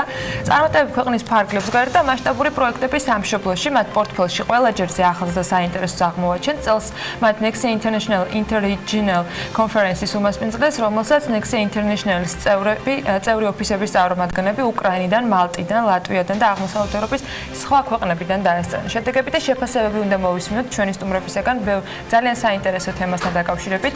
გელამ ღებრიშვილი და დავით ლომიძე Nexia-TA-ის პარტნიორები ელოდებოდნენ. ხო, ისინი მორჩილად ელოდებოდნენ ეთქობა ჩემს დაბრუნებას რუმინეთიდან, ტრადიციული ფორუმიდან, რომელსაც ადგილობრივი ფორუმი ატარებს რუმინული, და ესე შევიყარეთ დილიდან ერთად, დილომშვიდობის ბატონებო. ჩემი საუკეთესო მოკითხები ბატონ ბორის, რომელიც არ ავსებს ამ შესანიშნავ სამეულს, მაგრამ დავიწყოთ ახლა წლევანდელი ფინალის შესახებ და შედარებით დაწვრილებით გელა თუ შეიძლება ნომინაციებთან დაკავშირებით, რომელიც ერთგვარად ახსნაც იქნება AIB-ის მთელი ამ სიტუაციის. კი, მოგესალმებით. AIB არის ნომერ პირველი საბუღალტრო გამოცემა, მათ ყოველწლიურად აქვს ეს შემაჯამებელი გალასაღამო და აქვს ნომინაციები. არებში აუდიტორიის ოსკარსაც ვეძახით, ამაზე ერთგვარად ადრეც აღნიშნეთ. რეალურად ესეა. რეალურად ესეა, ხო, ეს არის წლის შეჯამება. ამაზე მაღალი რანგის მეტი არ არსებობს ოფიციალურად, ისინი აკეთებენ სოფლიო რეიტინგებს და ასე შემდეგ. წლევანდელი გალასაღამოც 3 ოქტომბერს, აი უკვე ახლავთ ერთ კვირაში დღეს ჩატარდება და იმედი გვაქვს, რომ ახალ ჯილდოს წამოვიღებ. თვითონ ნომინაციები, რაც შეეხება სრულად 15-მდე ნომინაცია, აქედან წერს მოხდა ძალიან კარგი ამბავი და ერთდროულად 2 ნომინაციაში გავედით ფინალში. ერთი ეს არის წლის კამპანია, ანუ campaign of the year, ესეთი კამპანია, ჩვენ წლის დასაწყისში მე მგონი ამ თემით სტუმრათაც ვიყავით თქვენთან. კი, ეს არის პროექტი, რომელიც Nexia-ში გაჩნდა, გუნდში დაიბადა და განვითარდა. ეს არის პროექტი, რომელთაც ჩვენ ვცდილობთ საგადასახადო დავებში დავეხმაროთ ფაქტიურად უსასყიდლოდ ერთლარად, სიმბოლურად ერთლარად სოციალური პროექტს გულისხმობ, იმიტომ რომ კომპანიას, რომელსაც არ აქვს საშუალება ან იდაოს, ან ითიაოს მაღალკვალიფიციური აუდიტორია, ან დაერიცხა ესეთი თანხები, რომელიც არაადეკვატურია მის გუნდებთან დაკავშირებით და ასე შემდეგ. ეს კამპანია ჩვენ წარვადგინეთ ამ ნომინაციაზე და აღმოჩნდით ფინალში საკმაოდ დიდ კონკურენციაში. ეხლა ამ კონკრეტულ შემთხვევაში 3 კომპანია არის სოფლიოს მასშტაბით, ერთი ბრაზილიიდან და ერთი ინდოეთიდან თუ არ ვცდები, ნომინირებული და ერთი საქართველოსთან. ანუ აი გოგოლა ქვეყნებში ჩვენს დავერიოთ და ძალიან გვიხარია. იმედი გვაქვს, რომ გავიმარჯვებთ. თუმცა მიუხედავად შედეგისა, სვაჭროს ჩვენმა სათავოფისმა ოფიციალური რელიზი დააგზავნა მთელ ქსელში 120 ქვეყნის მასშტაბით, რომ ეს უკვე ძალიან დიდი წარმატებაა. დაფასდა ის ჩვენი შრომა და ეს გვაძლევს იმუსო ჩვენ გადავწყვეტეთ რომ მომავალს არ შევაჩეროთ ეს პროექტი და გავაგრძელოთ და მინდა ხდელმაღოლებს კიდევ მიმართო რომ თუ ვინმეს აქვს აი ესეთი პრობლემები საგადასახადო დავების კუთხით ჩვენ სიამოვნებით მომსახურებით რამდენიმე ელემენტარული კრიტერიუმი უნდა დააკმაყოფილოს და სიამოვნებით აბსოლუტურად ყოველგვარი ფარული ხარჯის გარეშე ხანდახან იძახიან ხოლმე აი მე არაფერი 1 ლარია სული ამის საფასო ამ თვეებმა რა შედეგი მოგცეთ ამ პროექტთან დაკავშირებით საკმაოდ საინტერესო 6-მდე პროექტი გავაკეთეთ რამდენი მიმდინარეობს კიდევაც მათ შორის ერთი სამართლოში გვაქვს რაღაც წინსვლებიც, მოგებებიც, მოვიგეთ რამოდენიმე кейსი. ერთი დავა არის, ასე ვთქვათ, მოლაპარაკების ეტაპზე, ეს სკოლა და სკოლებისთან კიდე უფრო პირდაპირ სოციალური პროექტის პირდაპირ ფარგლებში ჩდება და იმედი გვაქვს, რომ ამასაც წარმატებით დავასრულებ და ზუსტად აი ამ შედეგებმა, რასაც მივახცეთ წლის განმავლობაში, ჩვენი აზრით მოხიბლა ჟიური, რომ გავედით ფინალში. დათო, AIB-ის შარშანდელ თემაზე და შარშანდელ გამარჯვებასთან დაკავშირებით უნდა გადავახვიოთ, იმიტომ რომ ჯერ ერთი ებმის და თან გელამაც ახსენა ეს მომენტი და მინდა რომ შედარებით ჩავშალოთ აი ამ კი შარშანაც 2 ნომინაციაში ვიყავით წარდგენილი Accounting Capacity Building Champion of the Year და Lifetime Achievement Award-ი, ანუ ეს პირველში Accounting Capacity Building Champion of the Year ისტორიული შემთხვევა დაფიქსირდა და პირველად ქართულმა აუდიტორულმა კომპანიამ, ესე ვთქვათ, ეს ჯილდო საქართველოში წამოიღო და ჩვენ ოფისში საპატიო ადგილი უჭირავს ამ ჯილდოს. ნუ ეს კონკურსი იყო ძალიან დიდი, მოგეხსენებათ, რომ სოფლიოს ათეულის ყველა ქვეყნის წარმომადგენელია ჩართული სოფლიოს მასშტაბით და ხა აქ გამარჯვება არ არის ნამდვილად ძალიან რთულია. კონკურსანტი ჟიურიც არის საკმაოდ მკაცრი, აქ ეს გამარჯვება ბევრმა ფაქტორმა განაპირობა, ნუ პირველი ის, რომ ბუღალტერიის მიმართულება Nexia-თვის განსაკუთრებით მნიშვნელოვანია და ძალიანძლიერად ჰქონდა ეს განვითარებული, ან კარგად გვაქვს აწყობილი სისტემა და ყავს უამრავი და მაყოფილი დამკვეთი. გარდა ამისა, Nexia აკადემიის მეშვეობით ჩვენ არაერთი ადგილობრივი საერთაშორისო კონფერენცია ჩავატარეთ, მათ შორის ჩვენ გერმანელ და იტალიელ პარტნიორებთან ერთად, რომ ამ პროფესიის ცნობადობა, ასე ვთქვათ, და ამ მიმართულებაში დასაქმებული ხალხის განვითარებისთვის გარკვეული თანასწორები უსასყიდლოდ გავაკეთეთ, მათ შორის ნუ ასევე აკადემიაში უამრავი ტრენინგი მიდის სხვადასხვა მიმართულებაში და ამანაც ალბათ გარკვეულწილად განაპირობა ეს წარმატება და გარდა ამისა ასევე თარგმნეთ პირველი სახელმწიფო საერთაშორისო დაბეგვრის და ეს ყველაფერი ერთდროულად მაღალიც და სხვა შორის დასაქმების ძალიან მაღალი კოეფიციენტი ყო, ანუ სტაჟირებიდან 95% ჩვენ კომპანიას საქმდება ამ პროფესიაში და ჯამში თანამშრომლობა თანამშრომლად და ჯამში ამ ყველაფერმა უკვე განაპირობა რომ საქართველოში მოხდა ესეთი უნიკალური შემთხვევის დაფიქსირება ჩვენმა კომპანიამ ეს სოფლიო მასშტაბის ნომერ პირველი ჯილდო ესე თქვა საქართველოში წამოვიღეთ. კარგი, სანამ მართლა მიმდინარე რამდენიმე თემაზე, იმიტომ რომ თქვენი აზრი და სტუმრობა არ შეიძლება რომ იგივე დღეგეს ცვლილებებთან დაკავშირებით და ეს გამოვტოვოთ, მაგრამ დათოსთან მინდა ისევ უკვე ჩატარებული საუბარი ინტერრეგიონალურ კონფერენციაზე, რომელიც ასევე დაანონსებული ჰქონდა სხვა. კი, ნამდვილად და ასევე არის საუბარი ძალიან მასშტაბურ კონფერენციაზე ჩვენს მაყურებელს მინდა უთხრა, რომელიც უკვე გაისათიმართება. აი ამისი ერთგვარად თავმოყრაბება და თქონდა. ნუ ინტერრეგიონალური კონფერენცია ჩატარდა ზაფხულის პერიოდში, ჩვენთან საკმაოდ საინტერესოდ ჩაიარა, იყო საქმიანი ნაწილი და იყო ასევე ტურისტული ნაწილიც. აღმოსავლეთის წამყვანი ქვეყნები იყვნენ ჩამობრძანებული ჩვენთან და მოხდა ურთიერთგამოცდილების ერთმანეთთან გაზიარება. საინტერესო შემთხვევები მოუყევით ერთმანეთს და გავუზიარეთ, ასევე უფრო გაღრმავდა თანამშრომლობა სხვადასხვა მიმართულებით. თუმცა ამასთან შედარებით გაცილებით მასშტაბური გველოდება უკვე 2020 წლის ივნისის თვეში, უკვე მოლაპარაკებების შემდგარია საქართველოში ჩატარდება, შერატონი იქნება ძირითადი ლოკაცია, სათავოფისმა უკვე გააფორმა მათთან კონტრაქტი და 5-დღიანი კონფერენცია იქ იქნება. 5-დღიანი, კი, მანამდე გვექნება ანუ პრეკონფერენცია, ანუ წინა საკონფერენციო ტურები და ასევე შემდგომი რომ საქართველოს უფრო კარგად გაიცნონ ჩვენმა პარტნიორებმა, 300-მდე დელეგატი ჩამოვა ევროპა, ახლო აღმოსავლეთი აფრიკიდან, $1 მილიონზე მეტი არის აღნიშნული ჯამური ბიუჯეტი.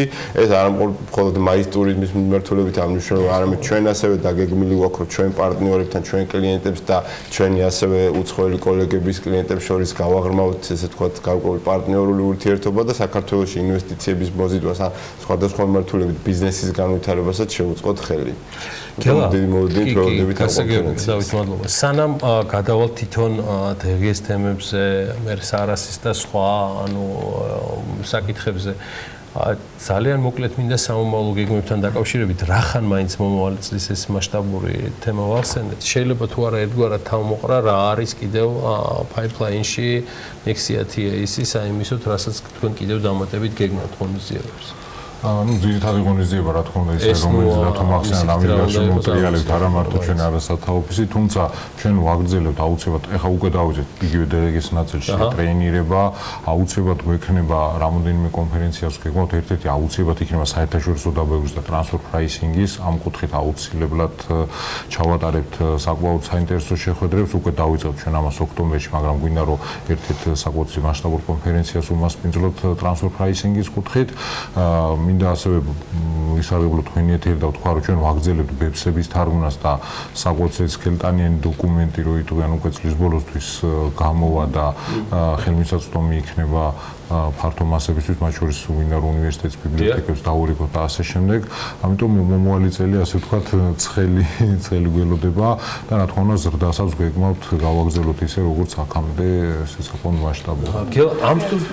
ამ სტუდიაში და მის მიღმაც ჩვენმა რამდენიმე ბლოგერმაც სხვადასხვა მოსაზრება არსებობდა და ბოლოს ყოველთვის ვთხოვდით რომ ფაქტია რომ იმ ცვლილებებთან დაკავშირებით რაც დღეგესთან დაკავშირებით მუშავდება გელა არის პოზიტივები რომელსაც ხას უსვავს პროფესიონალთა ფართო წრე საუბრობენ ასევე პრობლემატურ საკითხებზე სადაც პინა აშკარად სახელმწიფოს მხარეს არის გადაწეული თქვენი შეფასება აი დღევანდელი მდგომარეობით როგორია ეხლა ეს ცალსახად კარგი და ცუდი ძნელია, რა თქმა უნდა, ყველაფერს აქ როგორც თქვი, აქეთ იქით, მაგრამ მინდა ვთქვა, რომ საბოლოო პროექტი, აი პროცესი წარიმართა ძალიან საინტერესო, მოდი ორი სიტყვით მადლობთ. პირველი პროექტი, რომელიც დაიდო, რა თქმა უნდა, იქ ქონდა რიგი შენიშვნების, არა მარტო ჩვენ კომპანიას, არამედ ჩვენ კოლეგებმა და მთელ ინდუსტრიას, მოდი ინდუსტრიასაც, მათ შორის სამშენებლო სექტორს ქონდა საკუთარ ერთი მუხლი იყო, რომელიც არსებითად უმძიმებდა დაბეგვრის რეჟიმს, ტურისტებს ქონდათ რაღაც გარკვეული კითხვები, მაგრამ აი ყოველგვარი პოლიტიკური ქვეთეთის გარეშე მინდა თქვა რომ ეს იყო იმის მაგალითი როგორ შეიძლება კერძო სექტორმა და სახელმწიფო სექტორმა იმუშაოს ამ პერიოდში აი უახლოეს პერიოდში მეც პირადად ვიყავი ამ პროცესში ჩართული და რამოდენიმე არც ესე ფართო წრე აუდიტორი ჩვენი კოლეგებისა დავამუშავეთ ერთგვარი შენიშვნები კითხვები წერტილმძიმის დონეზე გავაგზავნეთ ფინანს სამინისტროში და მუშა ჯგუფი რომელიც სამინისტროდან კურირებდა ამათ მათთან ჩავატარეთ ალბათ 10-ზე მეტი მუშა შეხვედრა და აი მინდა ვთქვა რომ თითქმის ყველა არსებითი ცვლილება იქნა გაზიარებული მათ შორის ის მუხლი აი ბოლო დრაფტი რომელიც დადებული რომელიც ჯერ არ არის გამოქვეყნებული მაგრამ უკვე ხელმისაწვდომია ვთქვა პროფესიული წრეებისთვის ერთგვარად აი ბოლო დრაფტში არსებითად ამოღებულია ის პრობლემური მუხლები რომელიც იყო ძირითადად სულ ყველა ნუ ერთადერთი ეს რემონტის დაბევრა არა დეღეგის განაყოფელი სექტორისთვის ღია რჩება და ნუ ეს უბრალოდ დირექტივის მოთხოვნა და სხვა გზა უბრალოდ არ გვაქვს მნიშვნელოვანია რომ შენარჩუნა ყველა ის შეღავათი რომელიც იყო ძველ კანონში ანუ იქ დირექტივით ჩვენ ესეთი მოვალდებულება გვაქვს რომ თუ იმას ჩავხსნით მე ახლა ვეღარ დავაბრუნებდი და კარგია რომ ეს შენარჩუნა ჩვენ პირადად წარვადგინეთ დაახლოებით 40-მდე შენიშვნა და მოსაზრება აქედან 4 იყო საკმაოდ კრიტიკული ერთს მინდა ხაზი გაუსვა რომ ჩვენი ინიციატივით ახალ დრაფტში აისახა სკოლების გათავისუფლება დამხმარე ნაწილში და სამედიცინო სექტორის აი მაგალითად ბავშვების კვება ბავშვების ტრანსპორტირება რომელიც აქამდე ჩემი აზრით არაკანონიერად იბეგრებოდა იმიტომ რომ ძველ კანონშიც წეს თუნა თავისუფლების მაგრამ განმარტების პრობლემა იყო ეხლა ახალ დრაფტში უკვე პირდაპირ ჩაიწერა და ამაზე პირადად ჩვენ ვიმუშავეთ ანუ შედეგად მივიღეთ ჩემი აზრით საკმაოდ კარგი პროექტი არსებითად გაუმჯობესება ნებისმიერი პროფესიაში ჩახედული ადამიანი რო დაიდებს ამ პროექტს ნახავს ეხლა მთავარია და კრიტიკულია ჩემი პირადი განმოსახილება და ჩემი კოლეგების აზრით ვიცი რომ ეხლა ეს რაც დავდეთ შენარჩუნდეს იმიტომ რომ ეს არის ჯერ დრაფტი ეხლა ამან უნდა გაიაროს საკმაოდ რთული პროცესი სამთავრობაში პარლამენტში და მთავარია რომ ის რასაც აი ამ მუშაში საკმაოდ დიდი დრო დავთმეთ მათ შორის კერძო სექტორმა და ნუ ფინანსთა სამინისტროს წარმომადგენელმა თავისთავად ეს შენარჩუნდეს და ვიღოთ ის რაც პრინციპში იქნება უკეთესია ეს არის ევროპული დღგ ქართული უკეთესი ჩანაცვლებით ჯერჯერობით ეს ნუ არის რამოდენიმე ცოტა დამამძიმებული მუხლების ზახით მაგრამ ნუ ზოგიერთი გამომდინარეობს დირექტივიდან და სხვა გზა უბრალოდ არ არის თქვენ თქმის არ იყოს რომ გამოქვეყნდება შემდეგ უკვე ალბათ კი ამაზე ალბათ იქნება დაიწერება სტატიებიც და თქვენ სტუდიაშიც ბევრი კომენტარი გაკეთდება და კი ბატონო. კაი, დავით, მესამე და მეოთხე კატეგორიის ფინანსური ანგარიშგება, თან სიახლე, თან ვალდებულება, რომელიც დაყვება უკვე, ასე ვთქვათ, ქართულ ბიზნესს, რა რეალობასთან გვაქვს საქმე, აი ვერც ამის გარეშე ვერ გაგიშვებთ და მე უკვე შეგვიძლია დავასრულოთ. მესამე მეოთხე კატეგორიის კომპანიები წარმოადგენენ საქართველოს ბიზნესის უმრავლესობას, ანუ ფაქტიურად უმრავლესობა ბიზნესისა მესამე მეოთხე კატეგორიაში ყვება და უცებ ერთდროულად ყველას მოუწია 1 ოქტომბრამდე ამ ვადაში უნდა წარადგინოს შესაბამისი ანგარიშგება. ნუ მეოთხე კატეგორია შედარებით გამარტივებული ფინანსური ანგარიშგების წარდგენა უწევს, ხოლო მესამე კატეგორიას უწევს IFRS 4SM-ით, ან IFRS-ით შესაბამის წარდგენა. თუმცა ეს შეღავათი ის არის, რომ ამ კატეგორიებს აუდიტორება არ ევალებათ, თუმცა მიუხედავად ამისა, მაინც მნიშვნელოვანი ნაწილია ეს და ბევრი დადებითი ასპექტი აქვს. ანუ პირველი ის, რომ უწყობს გამჭირვალობას ხელს, ანუ აგრეთვე მოწესრიგებულობა ხდება, შესაბამისად სანდოობა იზრდება ფინანსური ინსტიტუტებიდან უკვე დაკრედიტების შესაძლებლობა უფრო მარტივდება, თუმცა ვისაც ახლა აღრიცხვენება არ აქვს მოწესრიგებული, ეს მაინც დამატებით ტვირთია და მინდა აღნიშნო, რომ მომართვიანობა არის ჩვენთან ძალიან დიდი. ახლა ჩვენ ამ მიმართულებით აკადემიაში უამრავი ტრენინგი ჩავატარეთ და პლუს ეხაც გრძელდება, თუმცა მიუხედავად ამისა, ისედაც, ასე ვთქვათ, მაღალი დატვირთვებით ჩვენ შაბათ-კვირასაც კი გამოვაცხადეთ, იქიდან გამომდინარე, რომ ბიზნეს ძალიან ჭირდებოდა ჩვენი მხარდაჭერა, შაბათ-კვირასაც კი მუშაობენ, სხვა შორის ბორისი დღეს რო არ არის. მიზეზი ამისი არის ის, რომ აი მესამე მეოთხე კატეგორიასთან დაკავშირებით ძალიან დატვირთული სეზონი არის და აქედან გამომდინარე სამწუხაროდ ვერ მოახერხა ბორისმა ჩვენთან ერთად წამოსვლა. ნუ მნიშვნელოვანი ის არის, რომ ხა თან სარას მაკონტროლებელი ორგანოს აქვს სანქციების უფლება თუ ვერ წარადგინენ, თუმცა იმედი გვაქვს, რომ საწყის ეტაპზე გაფრთხილებითაც აქვთ უფლება, რომ შემოიფარგლონ თავიდანვე სანქციებს არ დაადებენ, იმიტომ რომ დარწმუნებული რომ ბევრი კომპანია ვერ შეძლებს 1 ოქტომბრამდე ამის წარდგენას, იმიტომ რომ ზოგმა ინფორმირებების ნაკლებობა, ზოგ შესაძლებლობის ნაკლებობა აქვს და მიეცემა დამატებითი ვადა იმედს გამოვთქვავ, რომ ეს იგივე თუნდაც ოქტომბრის თვეში, ან შემდგომ თვეებში წლის ბოლომდე მაინც ჩააბაროს, თუმცა ეს სახელმწიფო ორგანოზია დამოკიდებული რამდენად ამ პოზიციას დაიცავს. შეთანხმება ძალაშია ამ და სხვა მიმდინარე საკითხებზე. დიდი მადლობა. დიდი მადლობა გელან ღვიბრიშვილს, ასევე დიდი მადლობა წარმატებები გელან ღვიბრიშვილი, დავით ლომიძე, Nexiatia-ის მართველი პარტნიორები, ჩვენი პარტნიორების, მეგობრები, ძალიან საინტერესო საუბარს მათთან ვიდეო ვერსიას და შემდგომ უკვე ჩაშტილს. ნახავთ რამდენიმე წუთში PM.gz-ზე. ჩვენ ეს სარეკლამო პაუზა გველოდება და რამდენიმე წუთში ბიზნეს ამბებით გიბრუნდებით.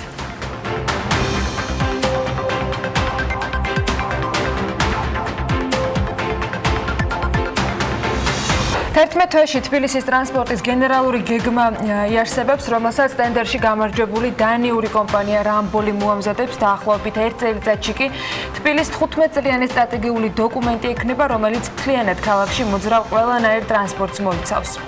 საქართველოსთან თანამშრომლობას მომავალშიც გავაგრძელებთ სხვადასხვა პროექტში, განსაკუთრებით განახლებადი ენერგიის მიმართულებით. ამასთან დაკავშირებით EBRD-ის პირველმა ვიცე-პრეზიდენტმა ეკონომიკის და მდგრადი განვითარების მინისტრთან ნათია თურნავასთან შეხვედრის შემდეგ განაცხადა.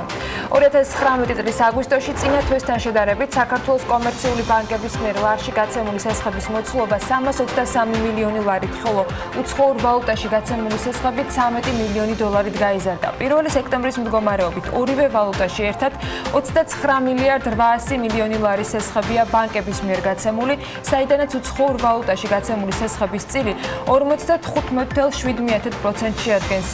წინა წელს ეს მაჩვენებელი 55.9% იყო. საქართველოს ეროვნულ ბანკში მონეტარული პოლიტიკის კომიტეტის პირველი რიგარე შესხდომა დასრულდა კონკრეტული გადაწყვეტილებით. სებმა სხდომაზე მონეტარული პოლიტიკის გამკაცრებაზე მიიღო გადაწყვეტილება და რეფინანსირების განაკვეთი 9% პუნქტით 7.9%-მდე გაზარდა. ეს ნაბიჯი ინფლაციური მოლოდინების შემცირებას და ეროვნული ვალუტის სტაბილურობის შენარჩუნებას ისახავს მიზნად. განაკვეთის გაძვირებით იმ მოქალაქეებს, ვისაც სესხი ცვლად განაკვეთზე ჰქონდა მიბმული, სესხის მომსახურება შესაბამისად უძვირდებათ. კომიტეტის წინა სხდომაზე განაკვეთი ასევე 9% პუნქტით გაიზარდა. მონეტარული პოლიტიკის კომიტეტის შემდეგი სხდომა კი 23 ოქტომბერს არის ჩანიშნული. ეროვნული ბანკის გადაწყვეტილება რამდენ ადამიანს შეეხო საქართველოში, ეს საზოგადოება და ბანკებმა დაითვალეს. მათი ინფორმაციით 102,700 მომხმარებელს რეფინანსირების განაკვეთზე მიბმული სესხი გაუძვირდა. საერთო ჯამში კი 1 აგვისტოდან 1 სექტემბრამდე გაცემული სესხების რაოდენობა 4,400-ით არის გაზრდილი, ხოლო მთლიანი პორტფელი 5 მილიარდ 45 მილიონიდან 5 მილიარდ 300 მილიონ ლარამდე. საზოგადოება და ბანკებში მიაჩნიათ, რომ ეროვნულ ბანკს მონეტარული პოლიტიკის გამკაცრების დაწყება 24 ივლისის სხდომაზე შეეძლო, რაც მათივე შეფასებით ინფლაციაზე გაცვლითი კურსის ზეწოლა შეამცირებდა და რიგარეშე სხდომის ჩატარება საჭირო აღარ იქნებოდა. გუშინდელი ბანკთა შორისი ვაჭრობის შედეგად ლარი კიდევ გაუფასურდა 1 ამერიკული დოლარის შეძენა დღეს 2 ლარად და 97 თეთრად შეგიძლიათ. ლარის მდგომარეობა საქართველოს ბანკის გენერალურმა დირექტორმაც შეაფასა. არჩილ გაჩეჩილაძის აზრით, დღეს ლარის გამყარებისათვის ქვეყანაში ყველანაირი ფუნდამენტური მიზეზია. გარდა ამისა, არჩილ გაჩეჩილაძე მიიჩნევს, რომ ეროვნული ბანკი აქტიურობს და ლარის მიმართ რწმენის დასაბრუნებლად ის ყველაფერს გააკეთებს. გვაჩნია, რომ საგარეო ეფექტები ლარის კურსთან მიმართებაში ისეთი არის, რომ წესით უნდა იყოს გამყარებული უფრო მნიშვნელოვნად. ანუ 2.7-ის პაგლებში 2.7-დან 2.8-მდე რო იყოს, ასე ვთქვათ, არანაირი საგარეო კუთხით ეს ზეწოლები არ იქნება ამ კუთხით რა, ანუ შეწონილი კურსი ტექნიკურად რო ვთქვათ, მიგვითითებს, რომ 2.7-დან 2.8-მდე უნდა იყოს. აქედან გამომდინარე, ეს ძირითადად არის ლარის რწმენა იმასთან მიმართებაში, რომ ეს ვთქვათ, ეს გამყარებისგან უნდა წავიდეს.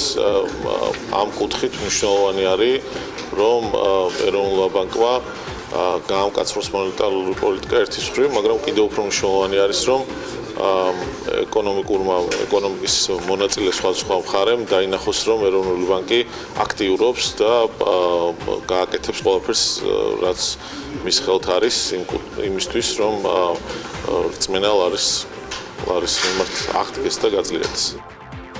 2019 წლის აგვისტოში წინა თვესთან, ანუ ივლისთან შედარებით საქართველოს კომერციულ ბანკებში ლარში განთავსებული დეპოზიტები 7 მილიონი ლარით შემცირდა. უცხოურ ვალუტაში განთავსებული დეპოზიტები კი 142 მილიონი დოლარით გაიზარდა. შედეგად, აგვისტოს ბოლოს დეპოზიტების დოლარიზაციის კოეფიციენტმა 64.1% შეადგინა.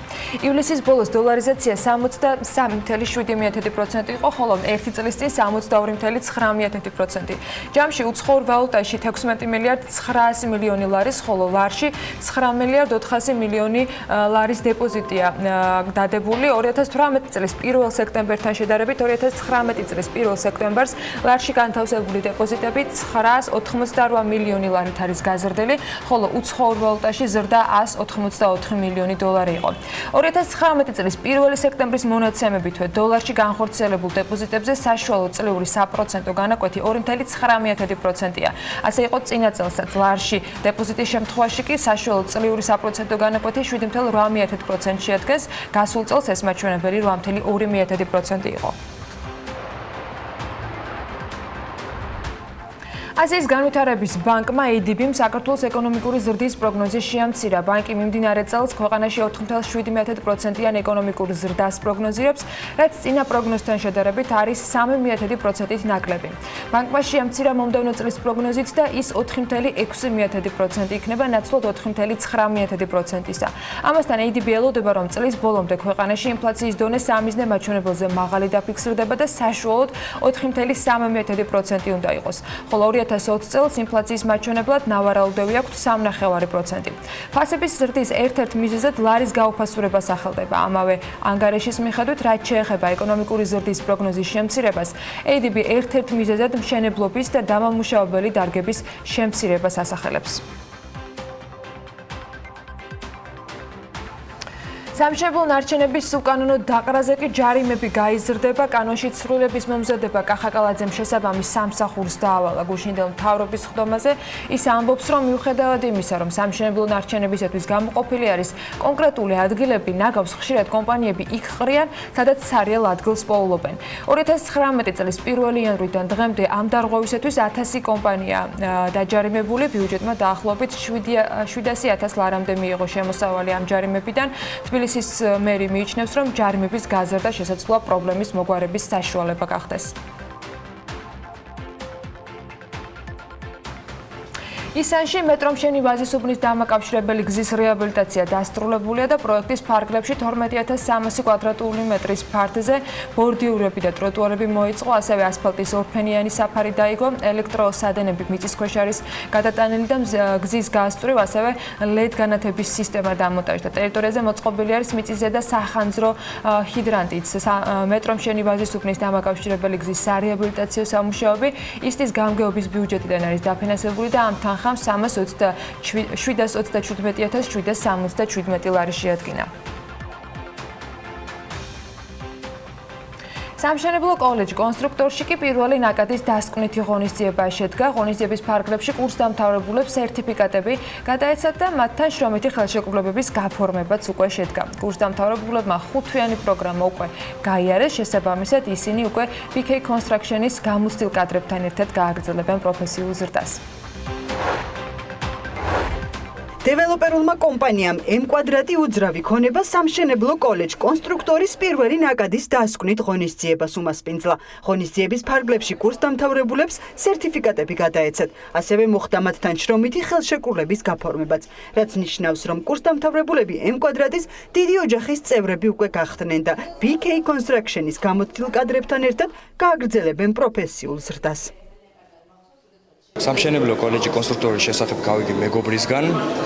დავიწყე სწავლა, თეორიული და პრაქტიკული ნაწილი გავიარე კოლეჯში, შემდეგ საწარმოო პრაქტიკა გავიარე სამშენებლო ობიექტზე. 2 თვე ნახევარი, შემდეგ დავსაქმდი BK Construction-ში და დღესდღეობით ვარ ჩემი პროფესიით მუშაობ BK Construction-ში. ძალიან მნიშვნელოვანია იმ თვალსაზრისით, რომ რეალურად პირველი ნაკადი, რომლის დასრულებასაც დღეს აღნიშნავთ, დაახლოებით 50-მდე სტუდენტი უკვე დასაქმებულია ერთ-ერთ კომპანიაში და მნიშვნელოვანი არა იმიტომ, რომ ზესტაფონელი მოქალაქეებისთვის, არამედ მთლიანად რეგიონებისთვის, იმიტომ რომ რეალურად ამ კოლეჯს აქვს იმის რესურსი, რომ სხვადასხვა ქალაქებიდან ყველგან მიიღო სტუდენტები და დაინტერესებული პირები, ისწავლონ, დაარჩნენ აქ და მიიღონ შესაბამისი პროფესიული განათლება. ცერემონია, რომელიც ზესტაფონში კოლეჯ კონსტრუქტორში გაიმართა M-კვადრატის სამშენებლო კომპანია BK Construction-ის ადგილობრივი მთავრობისა და განათლების მეცნიერების, კულტურისა და სპორტის სამინისტროს წარმომადგენლები ესწრებოდნენ. პროგრამა, რომელიც 5 თვიანი იყო, კურსდამთავრებულებმა პირველი ნაწილი კოლეჯში გაიარეს, ხოლო მეორე ნაწილი, რომელიც საწარმოო პრაქტიკას გულისხმობდა BK Construction-ის ობიექტებზე. კოლეჯ კონსტრუქტორში ჯამში 81 სტუდენტი ჩაირიცხა, საიდანაც 58 სტუდენტი უკვე დასაქმდა. ჩვენმა კურსდამთავრებულებმა გაიარეს წარმატებით თეორიული და პრაქტიკული კურსი კოლეჯის ბაზაზე, ასევე გაიარეს ანაზღაურებადი საწარმოო პრაქტიკა M-კვადრატის შვილობილი კომპანიის BK Construction-ის ობიექტებზე და დღეს უკვე ისინი გაერთიანდნენ იმ დიდი ოჯახის წევრები არიან, რასაც ქვია BK Construction-ის სამშენებლო გუნდი. კოლეჯი კონსტრუქტორი არის ერთ-ერთი საუკეთესო და მნიშვნელოვანი პროექტი, რომელიც საჯარო კერძო პარტნიორობის ფარგლებში დაფუძნდა კომპანია M-კვადრატსა და საქართველოს განათლების, მეცნიერების, კულტურისა და სპორტის სამინისტროს მიერ. ეს კოლეჯი მთლიანად ორიენტირებულია სამშენებლო მიმართულების პროფესიებით, კვალიფიციური სამუშაო ძალის განვითარებაზე. კონსტრუქტორი ქვეყანაში ერთადერთი სასწავლებელი არის, რომელიც მშენებლობის მიმართულებით უმაღლესი დონის განათლებას იძლევა და ასევე ზრუნავს კურსდამთავრებულების წამყვან სამშენებლო კომპანიებში დასაქმებას. კონსტრუქტორმა პირველი მსმენელები მიმდინარე წლის გაზაფხულზე მიიღო. კომპანია M-კვადრატი უძრავი ქონებას მიზანი არის კურსდამთავრებულების შრომის ბაზარზე უკონკურენტო სამუშაო ძალად იქცნენ და მათ ერთად შეძლონ წვლილის შეტანა სამშენებლო სფეროსა და ქვეყნის განვითარებაში. თანამედროვე ქალაქებში საპარკინგი ადგილების სიმცირის და გადატვირთულობის გამო სულ უფრო და უფრო საჭირო ხდება ახალი საშუალებები, რომელიც ერთის მხრივ ავტომობილებს საკუთარი ავტომობილების უსაფრთხოდ გაჩერებაში დაეხმარება და მეორეს მხრივ კი ავტოსადგომების მფლობელებს საკუთარი ტერიტორიის გაქირავებაში შეუწყობს ხელს. სწორედ ამ პროცესს ამარტივებს ქართული აპლიკაცია ვიპარკი, რომელიც პარკინგთან დაკავშირებულ სხვადასხვა სერვისს და პროდუქტს აერთიანებს. რას გულისხმობს ახალი აპლიკაცია და როგორ არის შესაძლებელი მისი გამოყენება? ახლა მარიამ ადამია უფრო ცალ სტუმართან ერთად ისაუბრებს. მარიამ, დილამშვიდობის თემაზე ანა უნდა ვისაუბროთ ვიპარკის ტექნიკურ დირექტორთან გიორგი მოსაშვილთან ერთად. დილამშვიდობისა, მადლობა რომ დილიდან ჩვენთან ერთად ხართ. გიორგი, როგორ ფიქრობთ, რამდენად მოაგვარებს აპლიკაცია ვიპარკი ქალაქში პარკინგის პრობლემას და რას გულისხმობს, როგორ მუშაობს ეს? დღეს ქალაქში გვაქვს მხოლოდ მერიის მიერ გამოყოფილი პარკინგები, ხოლო მოქალაქეებს, რომელსაც აქვს თავისი კერძო პარკინგი, არ აქვს საშუალება უბრალოდ რომ გამოიტანონ ბაზარზე თავისი პარკინგები და განაცხადი გააკეთონ ამის შესახებ. ვიპარკი სწორედ ამას პასუხობს და Airbnb-ის პრინციპით მარტივად აგვარებს, რომ თქვენ შეგეძლებათ საათობრივად ან დღიურად ან თვიურად გააქირავოთ თქვენი საკუთარი საპარკინგი ადგილი. ძალიან მარტივი. ანუ ამით შემოსავალს იღებს ის ადამიანი, ვისაც კერძო პარკინგი აქვს. თუმცა რამდენად ყავთ მომხმარებლები, აქტიური მომხმარებლები და ზოგადად როგორ მუშაობს ეს პარკინგის გაქირავების სისტემა? ანუ უნდა დავრეგისტრირდე რომ პარკინგი ვიქირავ ან გავაქირავ თუ აი რას გულისხმობს ეს სისტემა? ვიპარკის სისტემა შეუძლებელია რეგისტრაცია, თქვენი საპარკინგი ადგილი უნდა დაარეგისტრიროთ. ან თუ ხართ მომხმარებელი და გსურთ რომ პარკინგი იქირავოთ, მაგ შემთხვევაში აუცილებელია რომ თქვენი ავტომობილი დაარეგისტრიროთ და ვიპარკი საშუალებას მოგცემთ რომ პარკინგის გამქირავებელი და ქირავებელი ერთმანეთთან დაკავშირდნენ, შესაბამისი ფინანსური ტრანზაქციას ავტომატურად განხორციელდეს და ორივე როგორც ვიცი ვიპარკი დაახლოებით 1 წლის წინ ჩაეშვა ქართულ ბაზარზე და ასე თუ ისე ფეხს იკიდებდა, თუმცა ახლა უკვე დაამატეთ რაღაც ახალი სისტემები, ახალი ფუნქციები. რას გულისხმობს ეს ახალი ფუნქციები და რამდენად იქნება მომხმარებლებისთვის ანუ ხელისშემწყობი ამ პარკინგის მიმართულებით, ან დროს რამდენად დაუზოგავს? პირველი ახალი ფუნქცია, რაც დავამატეთ ამ სეზონზე, არის დიდი მრავალადგილიანი პარკინგების გამოჩენა თბილისში, რაც გულისხმობს, რომ ნებისმიერ ადგილას, ნებისმიერ უბანში, რა თქმა უნდა, ზეპირად არ ვიცით, რაც შეიძლება რომ გავაჩეროთ და რა ფასად ავტომობილი და ამ სერვისს ვიპარკი უფასოდ თავაზობს თავის მომხმარებლებს. მეორე არის Airbnb-ის პრინციპი, რაც პირდაპირ გულისხმობს, რომ მომხმარებელი, როდესაც გააქირავებს თავის პარკინგს, ძალიან მარტივად მეწყვილე მომხმარებელი იპოვის შესაბამის საპარკინგო ადგილს. როგორია ღირებულება საშუალოდ? საშუალოდ იწყება საათობრივი 2 ლარიდან, საათობრივი გაქირავება 2 ლარიდან. ყოველთვიური გაქირავება არის 69 ლარიდან წევით უკვე. თუმცა ალბათ მნიშვნელოვანი იქნება, რომ დივერსიფიცირება მოხდეს ფასის, უბრალოდ სხვაობების დაფიქსირება უბნების მიხედვით, დატვირთულობის მიხედვით, მათ შორის თქვა პიკურ საათებში და ასე შემდეგ. აი ბაზარი რა პრინციპით გაქვთ შესწავლილი, როგორ შეისწავლეთ, სად არის ყველაზე მოთხოვნადი, რომელი საათებია ყველაზე მოთხოვნადი და რანაირად გამოდის შემდეგ ფასი თუ იმ წუთის დატვირთულობით განისაზღვრება. ეს ყველაფერი ვანდეთ ჩვენ მომხმარებლებს ეგრეთ წოდებულ პარკინგის გამქირავებლებს აქვთ საშუალება აუქციონის პრინციპით აპლიკაციაში მიმდინარე მომენტში შესთავაზონ შესაბამისად მაღალი ფასი თუ ისინი თვლიან რომ თავისი საპარკინგი ადგილი უფრო ძვირი ღირს იმ მომენტში და შესაბამისად ქირავებელსაც აქვს საშუალება რომ იქირავს ის პარკინგი, რომელიც მისთვის ხელსაყრელია, ხელსაყრელ ადგილას. ანუ თუ მაგალითად მე ვარ ვიპარკის მომხმარებელი, ვიყოთ ამ შემთხვევაში ჯერ როგორც გამქირავებელი, აუქციონზე მუდმივად უნდა ვიყო ჩემს smartphone-თან ყურადღებით, რომ აუქციონი ამ შემთხვევაში ის ფასი შევთავაზო დამქირავებელს, რომ ავტომატურ რეჟიმში შემიძლია გადართვა. მუდმივად არ არის აუცილებელი, რომ ტელეფონი ხელში გეჭიროთ, რა თქმა უნდა. სთავაზობთ საგულისხმო ფასს, აპლიკაციას. ხოლო თუ თქვენ მიხვდით რომ თქვენი მეზობელი უფრო ძვირად აქირავებს ასე ვთქვათ პარკინგს და აქირავდება, თქვენ შეგიძლიათ რომ კარგი, ინდივიდუალური პარკინგის ქირავობის შემთხვევაში ჩემგან დაჯავშნილი პარკინგი, თქვათ, სხვამ რომ დაიკავოს, ამაზე პასუხისმგებლობას აპლიკაცია როგორ იღებს, ან რა ფორმით ხდება კომუნიკაცია, იმიტომ რომ პარკინგი ხო ანუ ძალიან სწრაფი რეაგირების, თქვათ, კომფორტული იმიტომ უნდა იყოს, რომ სწრაფად მოახერხო და იმიტომ აკეთებ, თქვათ, ჯავშანს, რომ იმ წუთას არ დაკარგოთ, რომ საპარკინგი ადგილის მოძებნაზე. აი აქ ადამიანური ფაქტორი რამდენად საჭიროებს ჩართულობას. ეს არის ჩვენი პარკის მეორე სერვისი, რაც სწრაფ პარკირების გასვლას გულისხმობს, არის როდესაც ადამიანი ათავისუფლებს პარკირს, შეუძლია ვიპარკის პლატფორმით განაცხადოს ბაზარზე, რომ გავდივარ ჩემი ადგილიდან, ხოლო იმ წუთას თუ არის მსურველი მომხმარებელი, რომელსაც სურს იქვე გაჩერებას, თავაზობს, რომ დაელოდოს გარკვეული საფასურის სანაცვლოდ და სწორედ ეს დრო რამდენი ხანი წელოდება სანამ პარკინგი და გავა კონკრეტულ მომხმარებელს, ეს დრო არის ღირებულება პირველი მომხმარებლის, ასე ვთქვათ. აი, სხვა რაღაც ვიკითხე. მე თუ მქონდა ჯავშანი გაკეთებული, ვიცი რომ უნდა წავიდე რაღაც კონკრეტული შეხვედრისათვის ერთ კონკრეტულ ადგილზე, წინასწარ გავაკეთე ჯავშანი პარკინგისათვის. მივედი და ადგილზე დამხვდა სხვა მანქანა, რომელსაც შესაძლოა ვიპარკი საერთოდ არ აქვს გამოყენებული. აი, ამ შემთხვევაში რა ხდება? ანუ ადგილზე საჭიროა თუ არა ადამიანი? კერძო პარკინგი, რა თქმა უნდა, კერძო პარკინგს, როდესაც აქირავებს მომხმარებელი, ის პასუხისმგებელია თავისი ადგილი დაახვედროს მეორე მომხმარებელს თავისუფალ. თუმცა თუ საერთო ეზოში, საერთო სამეზობლოში უნდა რომ გაუცვალოს ადგილი სხვა მომხმარებელს, ამ შემთხვევაში აუცილებელია რომ ადგილზე იყოს ცხოველი, რომელიც გავა პარკინგიდან და მეორე მძღოლს დაუთმობს. ყოფილა ესეთი შემთხვევა, როგორც ანამ თქვა, რომ მაგათაც შეუძენია და იქ ადგილი არ დახვეწილა და რას აკეთებთ ამ დროს?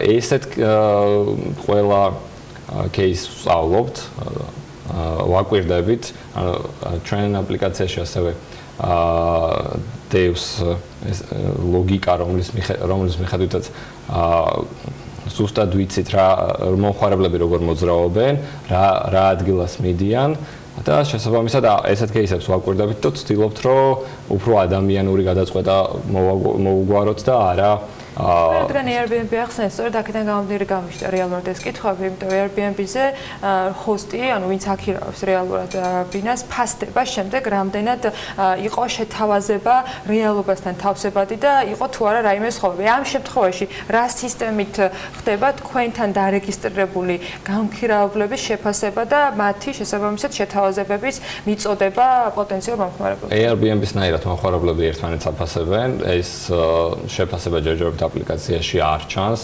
მხოლოდ იმ მიზეზის გამო, რომ არ არის საკმარისი აფასებენება. მომავალში რა თქმა უნდა გამოჩნდება, თუმცა არ არის ჯერჯერობით საკმარისად აკურატული არ არის ეს ინფორმაცია, რომ მეორე მომხმარებელს აპლიკაციაში უჩანდეს. ეს ჩვენი აზრია უბრალოდ. ხო, აი მე როგორც დამქირავებელმა უნდა ვიცოდე თუ არა კონკრეტული თქვათ პარკინგის, რამდენად სანდო შეიძლება იყოს ან რამდენად შეიძლება შეესაბამებოდეს შემოთავაზებული სერვისი, ამ შემთხვევაში პარკინგი იმ განაცხადს, რასაც უყურებ რეალობასთან. დიახ, მართალი ბრალდებით, უნდა იცოდეთ აუცილებლად, თუმცა ეს ფუნქციონალი არ არის სამწუხაროდ დახვეწილი ამჯერად, შესაბამისად მომხმარებელს ამას ვერ თავაზობთ. თუმცა ანუ არის გეგმაში რომ სავარაუდოდ რევიუები დაემატოს და ყველამ დავინახოთ ვინ უფრო სანდო გამქირავებელია. არა მხოლოდ რევიუები, არამედ სურათებიც, ან ვიზუალური აღქმა 3D გამოსახულებაში, გაზომილებიან გამოსახულებაშიც ძალიან მნიშვნელოვანია ჩვენ ვფიქრობთ, რომ მომხმარებელმა ზუსტად იცოდეს ნავიგაციის ფუნქცია ძალიან კარგად მუშაობს ჩვენთან. თუმცა როგორც კი მომხმარებელი მიდის საპარკინგო ადგილთან, მაინც უჭირს აღქმა, რომელი პარკინგია მისთვის განკუთვნილი. სწორედ ამიტომ გვინდა რომ დავამატოთ ვიზუალური აღქმის ფუნქციონალი და შესაბამისად ეგრეთ წოდებული რევიუები რაც არის ამ ფუნქციას გაამარტივებს. ფიქრობთ რომ შეიძლება თქვენ გქონდეთ რაიმე ფორმით ბიზნესის ისეთი გაფართოების თქვათ სურვილი, რომ თავად შექმნათ საპარკინგო ადგილები, რომელიც შესაბამისად ყველა ამ აპლიკაციასთან შესაბამის კრიტერიუმს თქვათ დააკმაყოფილება და იქნება დანომრილი თქვათ ადგილები, რომელიც მარტივად იქნება აღსაქმელი, იქნება უბნების მიხედვით განაწილებული. თქვენ საკმაოდ დიდი ბაზა უნდა დაგიგროვდეთ რაღაც პერიოდის გათვალისწინებით, სადაც მოთხოვნადი არის პარკინგი და სადაც საჭიროება რეალურად არსებობს. გეგმაში მსგავსი გაქვთ? დიახ, პირველ ეტაპზე ვაპირებთ, რომ დიდ ივენთებზე, სადაც ბევრი ხალხი მიდის, მათთვის გავაკეთოთ ესეთი ვიპარკის კომფორტული სერვისი, რამოდენიმე ვიპარკის ადგილი იქნება, სადაც შეძლებენ რომ გარკვეულ ფასად დაიქირავონ ადგილი. ეს იქნება VIP მომსახურება ვიპარკისგან, რომელსაც მაღალ ფასად გაუწევს. თუმცა ამის საჯაროდ გაფართოვებთ. თუ თქვათ ღონისძიება მიმდინარეობს რუსთაველის გამზირზე, აი სად შეიძლება თქვენ ტერიტორია იქირავოთ, რომ მე გადააქირავოთ პოტენციალურად? ჩვენ ტერიტორიას არ ვიქირავთ, ეს იქნება ძღოლებს ქირავთ, რომელიც მანქანების მომსახურებას გავწევთ. მომხმარებლების კერძო პარკინგები იქნება, სადაც ვიპარკი დააკმაყოფილებს ყველა იმ კრიტერიუმს, რომელსაც თავის სერვისში გულისხმობს და თავის ხარისხში გულისხმობს. ამჯერად, რადგან გამქირავებლები ბევრნი არიან და ვიპარკის გუნდი პატარაა, ვერ უზრუნველყოფთ იმას, რომ ხარისხი ყველასთან იყოს მაღალი. ეს თქვენ რაც ჩამოთვალეთ აქამდე კრიტერიუმები, ეს ყველაფერი რომ დავაკმაყოფილოთ. ამიტომ ვფიქრობთ, რომ ისეთ გადატვირთულ მომენტებში, როდესაც არის დიდი ღონისძიება, ამ შემთხვევაში კონკრეტულ ადგილას ჩვენი სერვისი დავახვედროთ აუცილებლად სრულად გამართულ. მხარდაჭერას თუ გრძნობ სახელმწიფოს მხრიდან ან კერძო სექტორისგან, რომ განვითარდეს და ეს კრიტერიუმები და პრობლემები რაც გაქვთ დღეს, ეს დაიხვეწოს დროთა განმავლობაში. მერიასთან გვაქვს ასეთი მოლაპარაკება, რომ პარკინგები, რომელსაც მერია ეხა საათობრივად აპირებს, რომ გაყიდოს, გააქირავოს, ამ პარკინგების საფასურის გადახდა შესაძლებელი იქნება ვიპარკის ბალანსიდან, რაც გულისხმობს, რომ თქვენ როდესაც გააქირავებთ თქვენ საკუთარ საპარკინგო ადგილს, იგივე თანხით შეძლებთ, რომ თბილისის ნებისმიერი პარკინგი იქირავოთ. ვიპარკისვე აპლიკაციიდან. თუ თქვათ მე ჩემს ეზოში, ჩემს საცხოვრებელ კორპუსთან მაქვს ჩემი საპარკინგო ადგილი და ამას ვაქირავებ ძალიან მარტივად თეთრ გამომერ სახში არა ვარ და შესაბამისად ვიყენებ ძალიან კარგად ამ შესაძლებლობას იმისთვის რომ დავრეგისტრირდე რა შესაბამისი დოკუმენტები უნდა წარმოვადგინო ამ აპლიკაციაში, რომ თქვენ მიიჩნიოთ ჩემად ეს კონკრეტული საპარკინგო ადგილი, იმიტომ რომ შეიძლება საერთოდ არ მეკუთვნოდეს ეზოში ეს ადგილი, მაგრამ რაღაცა გონებაში მქონდეს, რომ რადგან მე საღამოს მანქანას ვაყენებ, დღის ჩემ კორპუსთან არის ჩემი ადგილია. ამ შემთხვევაში არ გვაქვს მექანიზმი, რომელიც თქვენ კონკრეტულ პარკინგს განსაზღვრავს, თუმცა არ უნდა იყოს, რა თქმა უნდა, ჩვენ გვაქვს ეგრეთ წოდებული საჩივრების მექანიზმი, არ უნდა იყოს შემოსული თქვენ სახელზე საჩივარი, რომელზეც მიხედვითაც ვინმე დააფიქსირებს, რომ ეს პარკინგი თქვენ არ გეკუთვნით. ჩვენ არ ვთქვით რეესტრის ამონაწერს, რა თქმა უნდა, იმიტომ რომ ეზოებში პარკინგი არის მთელი სამეზობლოსი და სამეზობლო არის პასუხისმგებელი, რომ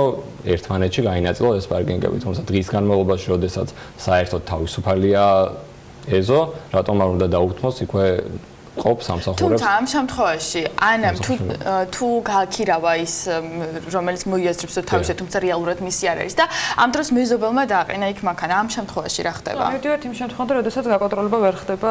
ანუ ვერ კონტროლდება. ეგ არის რომ ანა უნდა იყოს ადგილზე და უზრუნველყოს თავის გაქირავება როგორც Airbnb-ის მადლობა გიორგი, წარმატებებს გისურვებთ. გიორგი მოსაშვილი, ვიპარკის ტექნიკური დირექტორი იყო ჩვენთან გადაცემაში და ვსაუბრობდით ახალ პლატფორმაზე, სტარტაპზე, რომელიც ნებისმიერ მოქალაქეს აძლევს საშუალებას გააქირავოს საკუთარი პარკინგი და ასევე იქირაოს თავისუფალი პარკინგის ადგილი. მადლობა მარიამ და მადლობა გიორგი საინტერესო იდეების გაზიარებისათვის. იმედი მაქვს რომ უახლოეს მომავალში სიახლეებსაც შემოგთავაზებენ და ძალიან ბევრ საინტერესოს მათ შესახებ აუცილებლად მოგიყვებით, მათ შორის ჩვენი ვებგვერდის დახმარებით bm.lg. წინ ახლა სარეკლამო პაუზა გვალდება და რამდენიმე წუთში დაგიბრუნდებით.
რამდენიმე დღეში საქართველოს პასუხისმგებელი ბიზნესის კონკურსი მელიორა 2019 განცხადების მიღებას დაასრულებს. პროექტის შესახებ ჩვენი მაყურებელი იმედი უკვე კარგად არის ინფორმირებული და მაინც მოკლედ გეტყვით, რომ კონკურსი მელიორა გამოავლენს და აჯილდოებს საქართველოში მოქმედ იმ კომპანიებს, რომლებიც ახორციელებენ სამაგალითო, საინტერესო და მნიშვნელოვან პროექტებს და ინიციატივებს კორპორატიული სოციალური პასუხისმგებლობის სფეროში.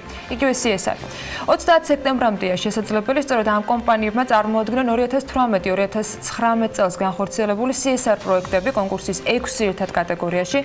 ამ კატეგორიებს რა თქმა უნდა კიდევ ერთხელ ჩამოვთვლით, მაგრამ როგორ მიმდინარეობს განცხადებების მიღების პროცესი და როგორ გამოვიყენოთ ეფექტურად დარჩენილი დღეები, ამაზე უნდა ვისაუბროთ ჩვენ სტუმრებთან. ლევან ვებხოძე, საქართველოს ბიზნეს ასოციაციის აღმასრულებელი დირექტორი და დილა ხოფერია, CSR ექსპერტი შემოგვიერთდნენ საქმიანი დილის ეთერში. მოგესალმებით, მადლობა იმის რომ ხართ ჩვენთან ერთად. უმსხვილესი ბიზნეს გაერთიანება პარტნიორი არის, მხარდამჭერი არის ამ კონკურსისა, მაგრამ ბატონო ლევან, მიდრე თქვენთან გადმოვინაცვლებთ ეკითხვით, ლელა პირველ რიგში თქვენთან მინდა დავიწყოთ საუბარი. როგორ გაიარა პრინციპში განაცხადების მიღების პროცესმა, მიუხედავად იმისა, რომ ვიცით, რომ ბოლო დღეები ყველაზე დატვირთულია ხოლმე ჩვეულად ქართული ხასიათით თუ ისე. დიდი მადლობა, პირველ რიგში დიდი მადლობა მოწვევისთვის და მართლაც ამ კონკურსის შესახებ ამ ეთერიდანაც ძალიან ბევრჯერ გვისაუბრია ჩვენ და სხვა ეთერიდანაც და ძალიან მოხარული ვარ, რომ ესეთ დიდი ინტერესი არის. თავიდან მინდა უბრალოდ აღვნიშნო, რომ ეს კონკურსი კიდევ ერთხელ აღვნიშნო სამოქალაქო საზოგადოების ინიციატივის ფარგლებში მიმდინარეობს ევროკავშირის და კონრად ადენაურის ფონდის მხარდაჭერით და წელს მეორედ იმართება საქართველოში. შარშან როგორც ახსოვს ალბათ მაყურებელს აქტივობა იყო ძალიან მაღალი და ძალიან ბევრმა კომპანიამ საინტერესო პროექტები შემოიტანა. წელს კიდევ 5 დღე არის დარჩენილი წლევანდელ დედლაინამდე. აქტივობა არის მაღალი, საკმაოდ ეხლა რასაც ვხედავთ, ანუ კონსულტაციები ქონდა, მთელი თვის განმავლობაში ქონდა კონსულტაციები და საკმაოდ ბევრი კომპანია მოვიდა კონსულტაციაზე, დაუშვათ რომ რაღაცა დამატებითი ინფორმაცია მოეპოვებინა, როგორ უნდა შეივსოს განაცხადი და ასე შემდეგ. შეერჩეს ზუსტად ის კრიტერიუმების მიხედვით, რომელიც ამ პრინციპში 6 მიმართულებაზე მოარგებს. კი ბატონო. პრინციპში თლიანობაში 10 მიმართულება არის, უბრალოდ 6 არის თემატური კატეგორია პლუს 3 სპეციალური კატეგორია და გრან-პრი, ანუ მთავარი პრიზი. გვიხარია ასევე ის, რომ ახალი კომპანიები გამოჩნდნენ დაუშვათ, რომლებიც ჩარშან არ იღებდნენ მონაწილეობას და რომლებმაც როგორც ჩანს შეიტყვეს ამ კონკურსის შესახებ და ინტერესი გამოხატეს და ახალი კომპანიები მოვიდნენ. ასევე გვიხარია, რომ გარდა მსხვილი კომპანიებისა, რომლებსაც კარგად აქვთ გააზრებული სოციალური პასუხისმგებლობის მნიშვნელობა, ბევრი მცირე და საშუალო კომპანია მოდის და ინტერესს გამოხატავს, იმიტომ რომ ნელ-ნელა ეს სტერეოტიპი, რომ CSR არის მხოლოდ ინვესტირებული თანხების რაოდენობით იზომება და ამიტომ მხოლოდ მსხვილი კომპანიების საქმეა, ინგრევა და მკვიდრდება სწორი გაგება, ну ინგრევა შეიძლება ხმამაღალი ნამთქომი არ, მაგრამ ნელ-ნელა ინგრევა. ირყევა და მკვიდრდება სწორი გაგება, რომ მცირე კომპანია ზუსტად ისევე შეუძლია საკუთარ ბიზნეს საქმიანობაში პასუხისმგებელი მიდგომები დანერგოს, როგორც მსხვილს. 30 სექტემბერი არის ბოლო ვადა და როგორც ვჩვევია მართლა ჩარშანს ესე იყო ბოლო 2-3 დღეში შემოვა უმრავლესობა აპლიკაციებისა და ალბათ ეხლა გამალებულად ავსებენ, იმიტომ რომ უგვირეკავენ რაღაც კითხვებით და ყველას კიდევ ერთხელ მოუწოდებ, რომ რაღაცნაირად ძალებს მობილიზაცია გაუკეთონ და ეს ბოლო დღეები ეფექტურად გამოიყენონ და მაქსიმალური რაოდენობის განაცხადები შემოვიდეს. იმიტომ რომ ეს არის მართლა ძალიან კარგი შესაძლებლობა კომპანიის კარგი პროექტები გავაცნოთ საზოგადოებას. შარშან მაგალითად მედია დაფარვის მარტო სატელევიზიო დაფარვის შედეგად 1.5 მილიონ ადამიანს მისწვდა ინფორმაცია ამ კონკურსის შესახებ. საერთოდ გამარჯვების მიღება ძალიან მნიშვნელოვანია, ზოგიერთ შემთხვევაში კომპანიებმა სტრუქტურა აღიქვან იმისა, რაც მათ მიერ გაწეული სამუშაოს შედეგი შეიძლება იყოს და თუნდაც აპლიკაციის შევსება ამის ძალიან კარგი მაგალითი არის.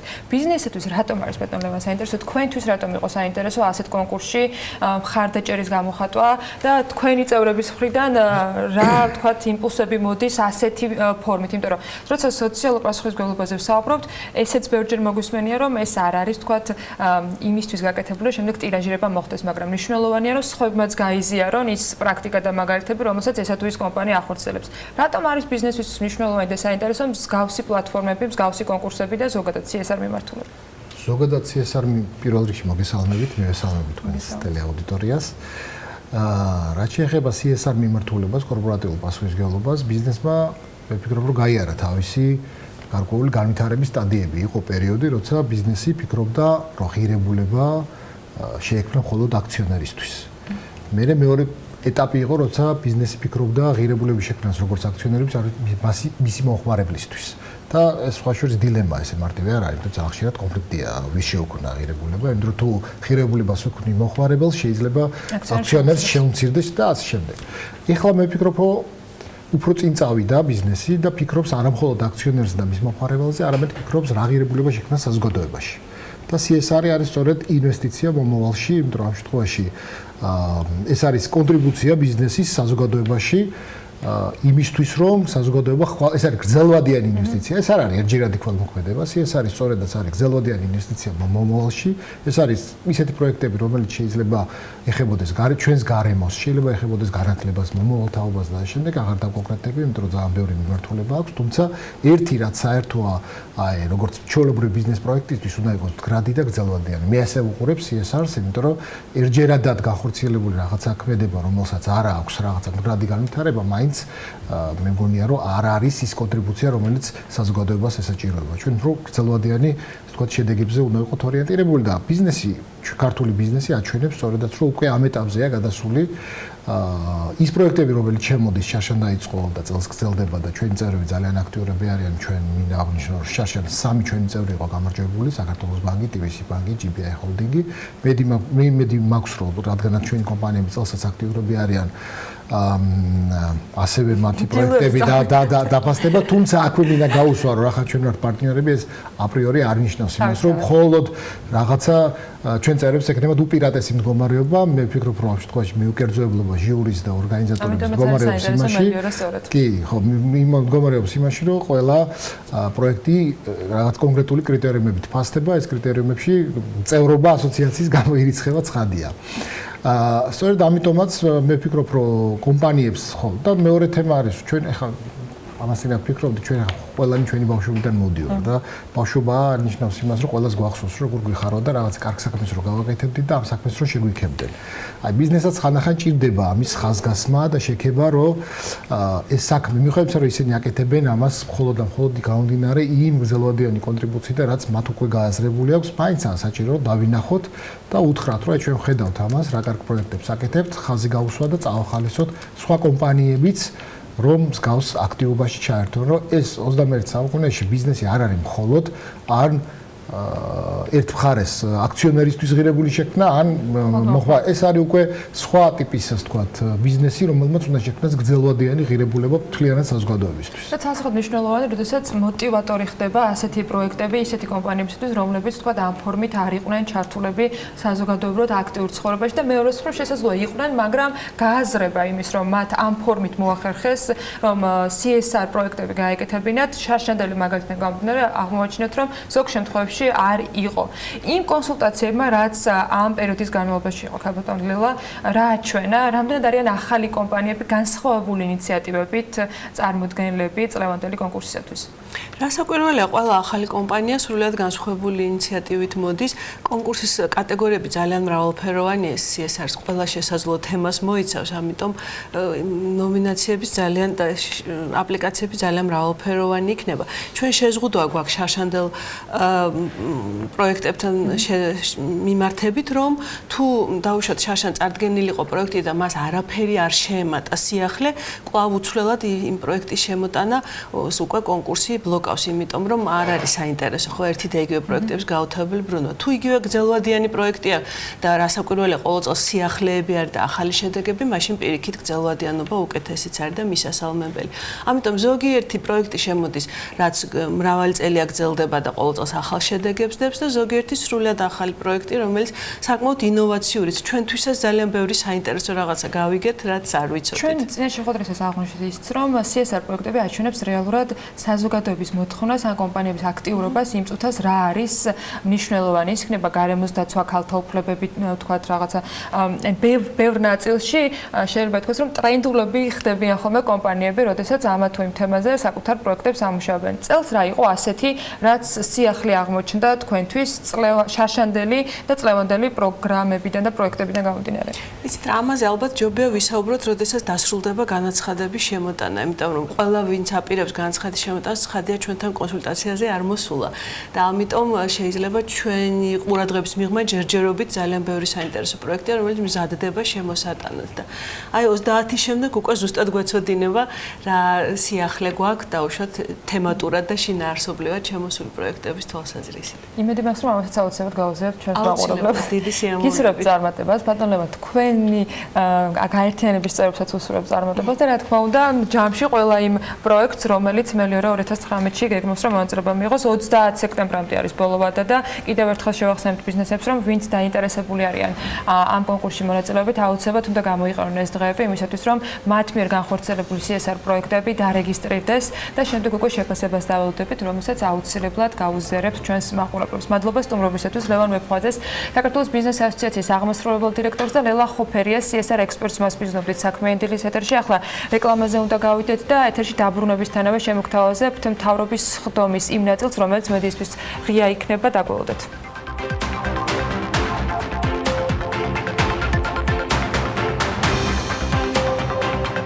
საქმიანი დაუბრუნდით პირდაპირ ეთერში და როგორც დაგვერდით, სულ რამდენიმე წამში გვექნება შესაძლებლობა, რომ მთავრობის ხდომის დასაწყის იმ ნაწილს, როცა პრემიერ-მინისტრი მედიისთვის ღიად ხსნის მთავრობის ხდომას პირდაპირ ეთერში შემოგთავაზებთ. გიორგი გახარია შევიდა უკვე მე-12 სართულზე მინისტრებთან შესახვედრად და მოდით მოვისმინოთ მთავრობის ხდომის მედიისთვის ღია ნაწილი.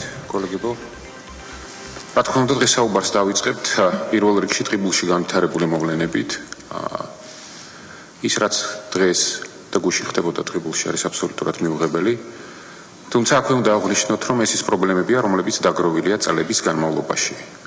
ყველა ინვესტორმა და დამსაქმებელმა უნდა გაითვალისწინოს, რომ ის ვალდებულია სრულფასოვნად შეასრულოს როგორც თავისი საფინანსო სახელფასო ვალდებულებები, ასევე შეუქმნას თითოეულ დასაქმებულს შესაბამისი შრომითი პირობები, რაც რა თქმა უნდა გულისხმობს შრომითი უსაფრთხოების და ტექნიკური უსაფრთხოების ნორმების სრულ დაცვას. კიდევ ერთხელ ხაზგასმით მინდა აღნიშნო, რომ ეს მიუღებელია, რაც დღეს ღრიბულში ხდება. მიუხედავად იმისა, რომ ეს პრობლემებია, რომლებიც წლების განმავლობაში გროვდებოდა, მსგავს შემთხვევებს ჩვენს ქვეყანაში ადგილი არ უნდა ჰქონდეს. სწორედ ამიტომ დღესვე მთავრობის ხდომის დასრულების შემდგომ ეკონომიკის მინისტრი გაემგზავრება ადგილზე და ხაზგასმით კიდევ ერთხელ აღვნიშნავ, რომ ის გაემგზავრება არა გარემოებების და საქმის გასაცნობად, არამედ პრობლემის მოსაგვარებლად. ეს არის ყველაზე მნიშვნელოვანი და მინდა ქალბატონ ნათიას ვთხოვო, რომ ის იყოს მაქსიმალურად მომთხოვნი, მკაცრი იმისთვის, რომ ჩვენ დავიცვათ თითოეული ჩვენი მოქალაქის უფლებები.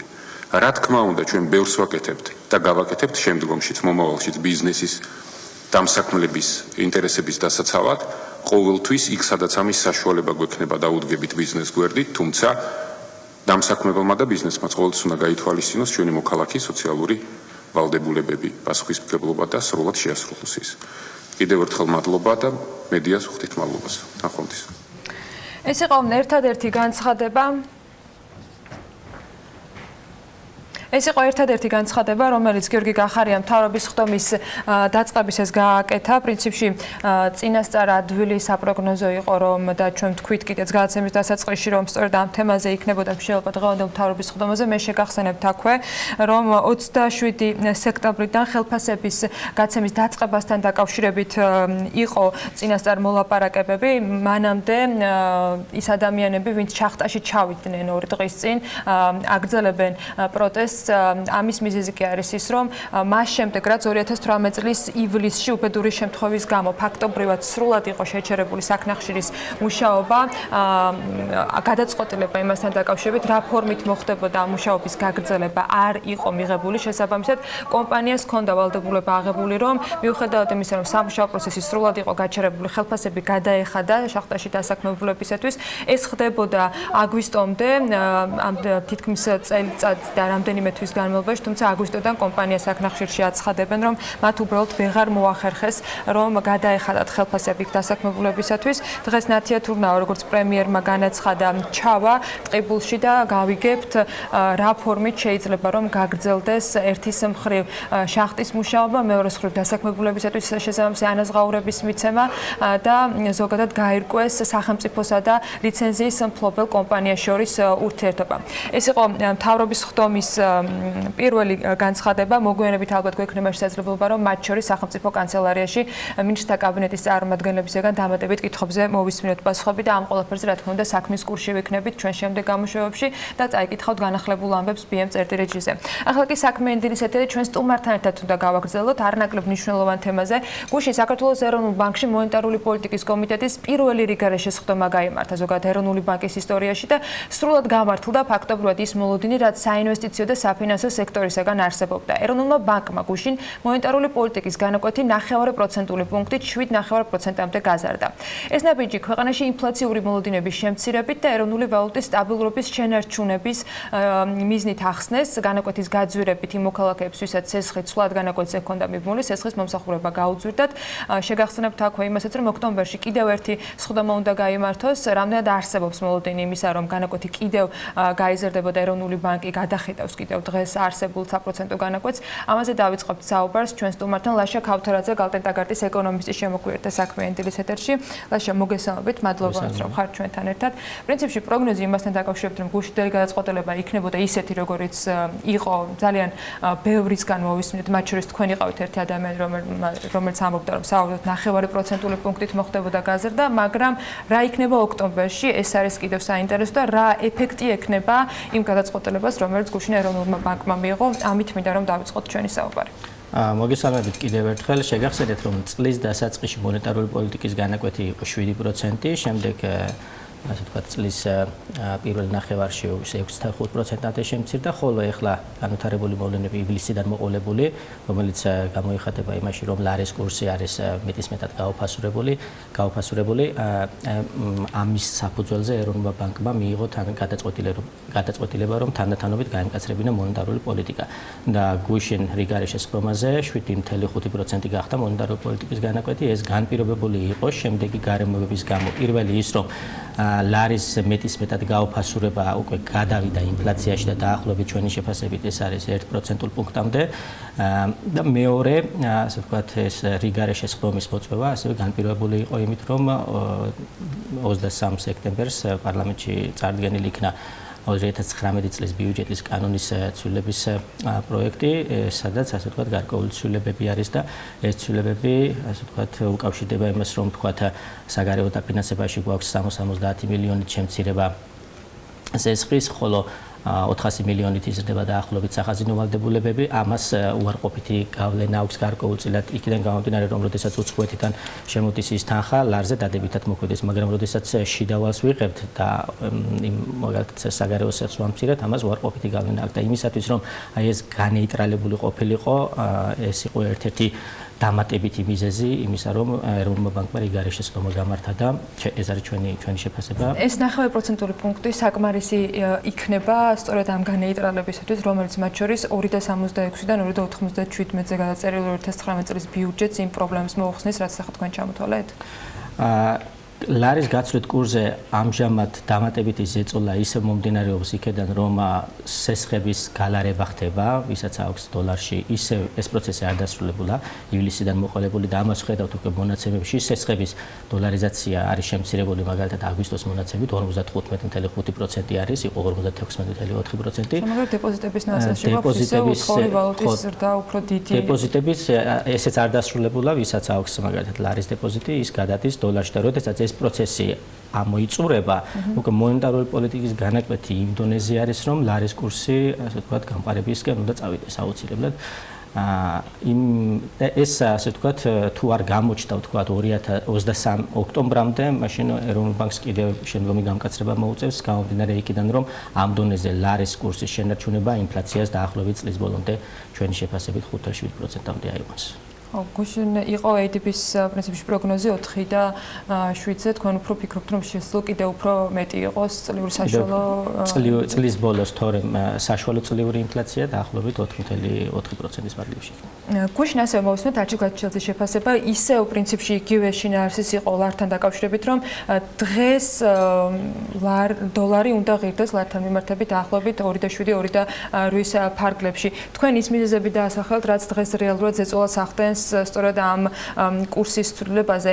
აი, მაშინ საიდან გამოგდის დღეს ეს მონაცემი, ან საიდან ითვლის საფინანსო ინსტიტუტები, საიდან ითვლიან ამ ნაწილს და თქვენი ვარაუდით, რამდენად არის რეალისტური, თქვენ თქვით, რომ შეიძლება ვერც მოესწროს ამ პროცესების დასრულება. აი, რამდენად რეალისტური არის, რომ სწორედ ეს ზეწოლა, რომელიც უკავშირდება სესხების გალარებას და დეპოზიტების გადოლარებას, თუ შეგვიძლია ასე ვთქვათ, ეს ამოიწუროს, ვთქვათ, უახლოეს 1 თვის განმავლობაში. ტემპი არის შენელებული, ივლისიდან მოყოლებული და ჩვენ ვფიქრობთ, რომ ოქტომბერში აი ეს პროცესი უნდა დასრულდეს და ეს თუ მოესწრება 23-მდე, მაშინ მონეტარული პოლიტიკის განაკვეთი რა დონეზეც არის შენარჩუნდება, მაგრამ თუ ვერ მოესწრო, შემდეგში ასე ვთქვათ, ჩვენი მოლოდინი არის, რომ დაახლოებით 0.25%-ული პუნქტით კიდევ მოუწევს ეროვნულ ბანკს გამკაცრება. და ეს უკვე ისეთი დონე არის, რომელიც ასე ვთქვათ, ზღუდავს სესხებს ეკონომიკის დაკრედიტების ნაწილში და დაახლოებით ჩვენ წლის დასაწყისში პროგნოზი იყო, რომ 12-14 წლის ფარგლებში იქნებოდა ბანკების სესხების პორტფელის ზრდა გაცვლითი კურსის ეფექტის გამორიცხვით, ეს შემცირდება დაახლოებით 10%-მდე. თუმცა მეტი იქნება ნომინალური მთლიანი შიდა პროდუქტის დისნემზე. ხოლო ის რომ კურსი თქვა 2.7, 2.8 ფარგლებში უნდა მოექცეს წლის ბოლოსკენ, ეს განპირობებულია იქედან, რომ ნომინალური და რეალური ეფექტური გაცვლითი კურსები დაახლოებით 13.5% არის გაუფასურებული. ეს გაუფასურება ასე ვთქვათ, იმის თქმის საშუალებას გვაძლევს, რომ ასე ვთქვათ, რომ შემცირდეს ეს გაუფასურების ტემპი, საჭირო არის ნომინალური გაცვლითი კურსი, ნომინალური კურსი ლარი დოლარის მიმართებაში მოექცეს დაახლოებით 2.7, 2.8 ფარგლებში და სწორედ აი ეს პროცესები სესხების გალარების, დეპოზიტების, გადოლარების დასრულებისთანავე დიდი ალბათობა არის, რომ ლარის კურსი შეიძლება ვთქვათ, მკვეთრადაც გავყარდეს. თქვენ ახსენეთ ბანკების მოგება, მაგრამ ეს გადაწყვეტილება, რაც ეროვნული ბანკი, რაც ეროვნულმა ბანკმა გუშინ გაგვაცნო, მათ შორის იქონიებს გავლენას, ანუ ზოგადად განაკვეთი იქონიებს გავლენას ეკონომიკის ზრდაზეც. რას ვარაუდობთ, შეიძლება რომ მათ შორის თქვენს ეკონომიკური ზრდის პროგნოზი დააკორექტიროთ იმ ტენდენციიდან გამომდინარე, რომელსაც განაკვეთის ცვლილება აგვაჩვენებს? ეკონომიკური ზრდის პროგნოზს არ დავაკორექტირებთ, 4.5%-ის ფარგლებში დარჩება და ეს გამომდინარეობს შემდეგი ფაქტიდან, რომ ფისკალ ბიუჯეტს თუ შევხედავთ 2019 წლის კორექტირების ნაწილში, იქ არის კაპიტალური ხარჯების ზრდა. ანუ ის პროექტები, რომელიც იყო თქვა დაწყებული და არის მოლოდინი ის რომ დასრულდება, ამ პროექტებზე უფრო მეტი რესურსი იქნა გადმოტანილი, ხოლო ის პროექტები, რომელიც გრძელვადიან პერიოდში არის უფრო გაწელილი და გაკვეთილი პრობლემები აქვს, სწორედ იმ ნაწილში არის მცირედი შემცირება. სწორედ აქედან გამომდინარე არის ის რომ 370 მილიონი მცირდება საგარეო დაფინანსება და საბოლოოდ რო შევხედოთ ფისკალურ პოლიტიკას არის უფრო მეტად ექსპანსიური ეკონომიკური ზრდისკენ მხარდამჭერი. ხოლო აი ეს ასე ვთქვათ ის რაც 2019 წლის თავდაპირველ ვარიანტში იყო, იმაზე უფრო მეტი არის ახლა კაპიტალური ხარჯები, თუმცა ეს იმას თქმის საშუალებას არ გვაძლევს, რომ ბიუჯეტის დეფიციტი იზრდება, ბიუჯეტის დეფიციტი ისე 2.6%-ის ფარგლებში არის მოსალოდნელი და საბოლოოდ რომ შევაჯამოთ, ფისკალური პოლიტიკიდან გვაქვს ეკონომიკაზე, ასე ვთქვათ, ეკონომიკის ზრდაზე მხარდაჭერი პოლიტიკა, ხოლო მონეტარული პოლიტიკა იქნება ცოტათი გამკაცრებული, რაც შეანელებს, მაგრამ ეს მიმდინარე წელზე არ იმოქმედებს. გარკვეული ეფექტი ამას ექნება 2020 წლის პირველ ნახევარში, თუმცა ასევე ჩვენ მოველოდებით, რომ 2020 წლის პირველ ნახევარში გამკაცრებული მონეტარული პოლიტიკა თანდათანობით გამოვა. დაიწყება შერბილება და დაუბრუნდება ჩვენი მოლოდინებით 7%-ს. ეროვნულ ბანკმა ამ და წინა რელისშიც სრულად ახსნა გადაწყვეტილების მიზეზები, მაგრამ მათ შორის როდესაც გუშინ ეს გადაწყვეტილება გამოქვეყნდა, რამდენიმე ორგანიზაციისაგან მოვისმინეთ და ვნახეთ, რომ იყო შეფასება, რომ ეროვნულ ბანკს შეეძლო ივნისშიც მიიღო გადაწყვეტილება მონეტარული პოლიტიკის გამკაცრებასთან დაკავშირებით. ამაზე ეროვნულ ბანკს თავისი არგუმენტები აქვს, მათ შორის ინფლაციაში რომ 8% პროცენტული პუნქტი იყო თამბაქოს აქციზის თქვათ წილი და ეს ინფლაციაზე არ აისახებოდა, თქვენი გადმოსახედიდან რამდენად შეიძლებოდა რომ რიგარეშე სხდომა აგვერიდებინა მარტივად თავიდან ეროვნულ ბანკში? იმ გადმოსახედიდან რა მონაცემებიც ჰქონდა, მაკროეკონომიკური მონაცემები, ივლისში არ იყო ამის საჭიროება, რომ მონეტარული პოლიტიკა გამკაცრებულიყო. რატო? იყო მაგალითად მოლოდინი, რომ ტურიზმიდან შემცირდებოდა, ვთქვათ, შემოსავლები და ეხლა უკვე რაც ფაქტი გვაქვს, ივლისი-აგვისტოს ჯამურად დაახლოებით 100 მილიონის ფარგლებში არის ეს შემცირება, მაგრამ მეორე მხრივ ჩვენ გვაქვს გაუმჯობესება სავაჭრო ბალანსში. იმპორტი მცირდება დაახლოებით 4%-ით, ექსპორტი იზრდება დაახლოებით 12%-ით და ეს ჯამში ამცირებს დაახლოებით 14%-მდე სავაჭრო დეფიციტს და თუ ჩვენ მაგალითად სავაჭრო დეფიციტს ავიღებთ ასევე ფულად გზავნილებს, რომლის ზრდის ტემპი საკმაოდ ნორმალური არის, 8%-ის ფარგლებში არის და ამას დავამატებთ აგრეთვე ტურიზმის შემოსავლებს, აი ამ 8 თვეში რაც მივიღეთ, რომელშიც და არ გვაქვს, მაგრამ არის ნორმალური ციფრები 2.2 მილიარდი გვაქვს.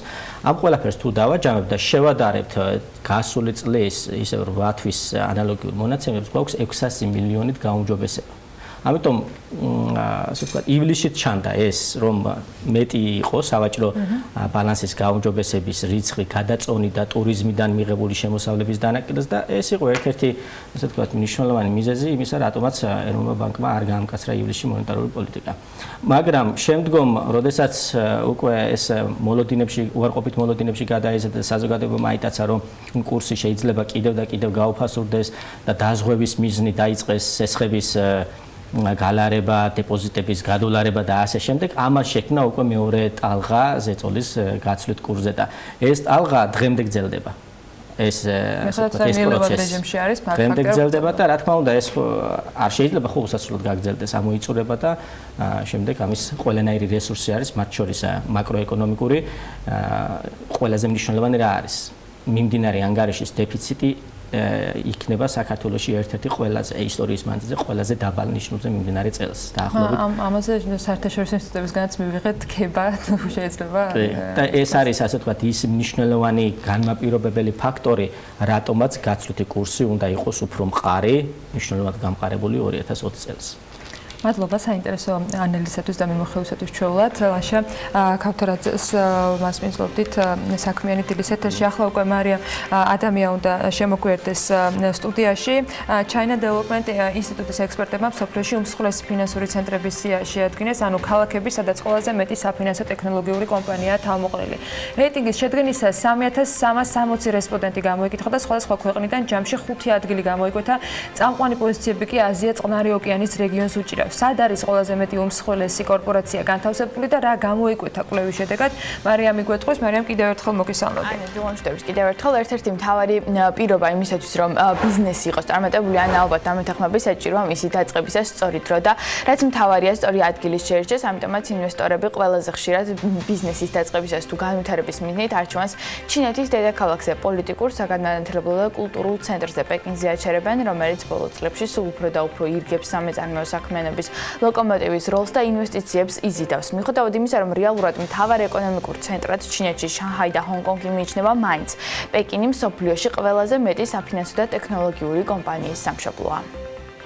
მას კი შანჰაი მოსდევს ჩინეთის ფინანსურ და სავაჭრო ცენტრს ძლიერი კავშირები აქვს ცენტრალურ მთავრობასთან და კონტინენტური ჩინეთის სხვა რეგიონებთან. ამასთან მიმზიდველია ასევე ძლიერი ტექნოლოგიური ბაზითაც, ხოლო შანჰაის საფონდო ბირჟა თანამედროვე და გავლენიანი ინვესტორების მთავარი მოედანია.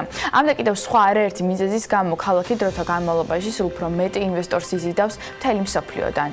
საინტერესოა კი ვახსენეთ ნაწილობრივ, მაგრამ ჩინური ქალაქების გარდა სხვა რეგიონი თუ მოხვდა ზოგადად ამ სიაში. ანა, გარდა ჩინეთისა ინვესტორთა წრეებში ერთ-ერთი მომგებიანი და პრესტიჟული ადგილი ნიუ-იორკია, რომელიც არა მარტო ამერიკის შეერთებული შტატების, არამედ მთელი მსოფლიოს ფინანსური ცენტრია, ამიტომაც აქ შეხვდებით ისეთი კომპანიების, კორპორაციების შტაბ-ბინებს, როგორებიც არის მაგალითად Citigroup, JP Morgan Chase, American International Group, Goldman Sachs და Morgan Stanley და ასე შემდეგ. ნიუ-იორკი კი ერთადერთი ამერიკული ქალაქია ხუთაულში, რადგან სუბიექტური თუ ობიექტური მიზეზების გამო დანარჩენი ყველა რეიტინგში ჩინური ქალაქი დასახელდა. მათ შორის უმსხვილესი ტურისტული სამეწარმეო, ფინანსური და სატრანსპორტო ცენტრი გუანჯოუც, რომელიც კიდევ ერთი მიმზიდველი ადგილი არის ინვესტორებისათვის. აქ შექმნილია ეკონომიკური და ტექნოლოგიური განვითარების ორი ზონა, აქედან ერთი მიმართულებით სამეწარმეო საქმიანობა არის განვითარებული, მეორე მხარეს კი თავისუფალი სავაჭრო ზონა და ბოლოს მას შემდეგ რაც თავისუფალ ეკონომიკურ ზონას ჩამოყალიბდა, შენჟენი ტრანსნაციონალური კორპორაციებისათვის ერთ-ერთ ფავორიტ ადგილად გადაიქცა, თუმცა მასზე არჩევანს უმეტესად ბიზნესმენები იმიტომ აკეთებენ, რომ აქ იაფი მუშახელი და დაბალი ფასები არის, ასეთია იმ ქალაქების ტოპ 5-ული, სადაც ექსპერტები ბიზნესის დაწყებას გურჩევენ და სადაც წარმატების მიღწევაში განვითარებული ინფრასტრუქტურა, მთავრობა და თავად ადგილობრივებიც არიან ჩართულები. მადლობა მარიამ, საინტერესო მიმოხილვისათვის. ჩვენ კვლავ საქართველოში უნდა დავბრუნდეთ. ანუკა ჯოხაძის დახმარებით შავი ზღვისპირეთში კატერების ბიზნესი წლებია მუშაობს და ხშირად შეხვდებით როგორც ადგილობრივ დამსვენებელს, ისე ტურისტებს, რომლებიც ზღვის ჰაერზე სწორედ ამ ფორმით ირჩევენ გასეირნებას. თუმცა ეს რამდენად არის მომგებიანი ჩვენი დედაქალაქისათვის, ამაზე იშვიათად ვსაუბრობთ. ამის ბევრი მიზეზი არსებობს და ხშირად სწორედ მტკვარის მდგომარეობას სასახელებენ ხოლმე. შეგიმჩნევიათ თქვენს ამ ყველაფრის მიუხედავად, რომ სანაპიროზე მანქანით მიმავალს მტკვარზე მოსეირნენავები თუ კატერები მაინც ხვდებიან. რამდენად მომგებიანია დედაქალაქში კატერების ბიზნესი და ინტერესდებიან თუ არა ტურისტები მტკვარზე ნავით სეირნობით. ანუკა ჯოხაძე დაინტერესდა, გამოლაპარაკა ბიზნესის მფლობელებს, მათ კლიენტებს და საქმიანი დილის მაყურებლებისათვის შესაბამისად სიუჟეტიც მოგომზადა.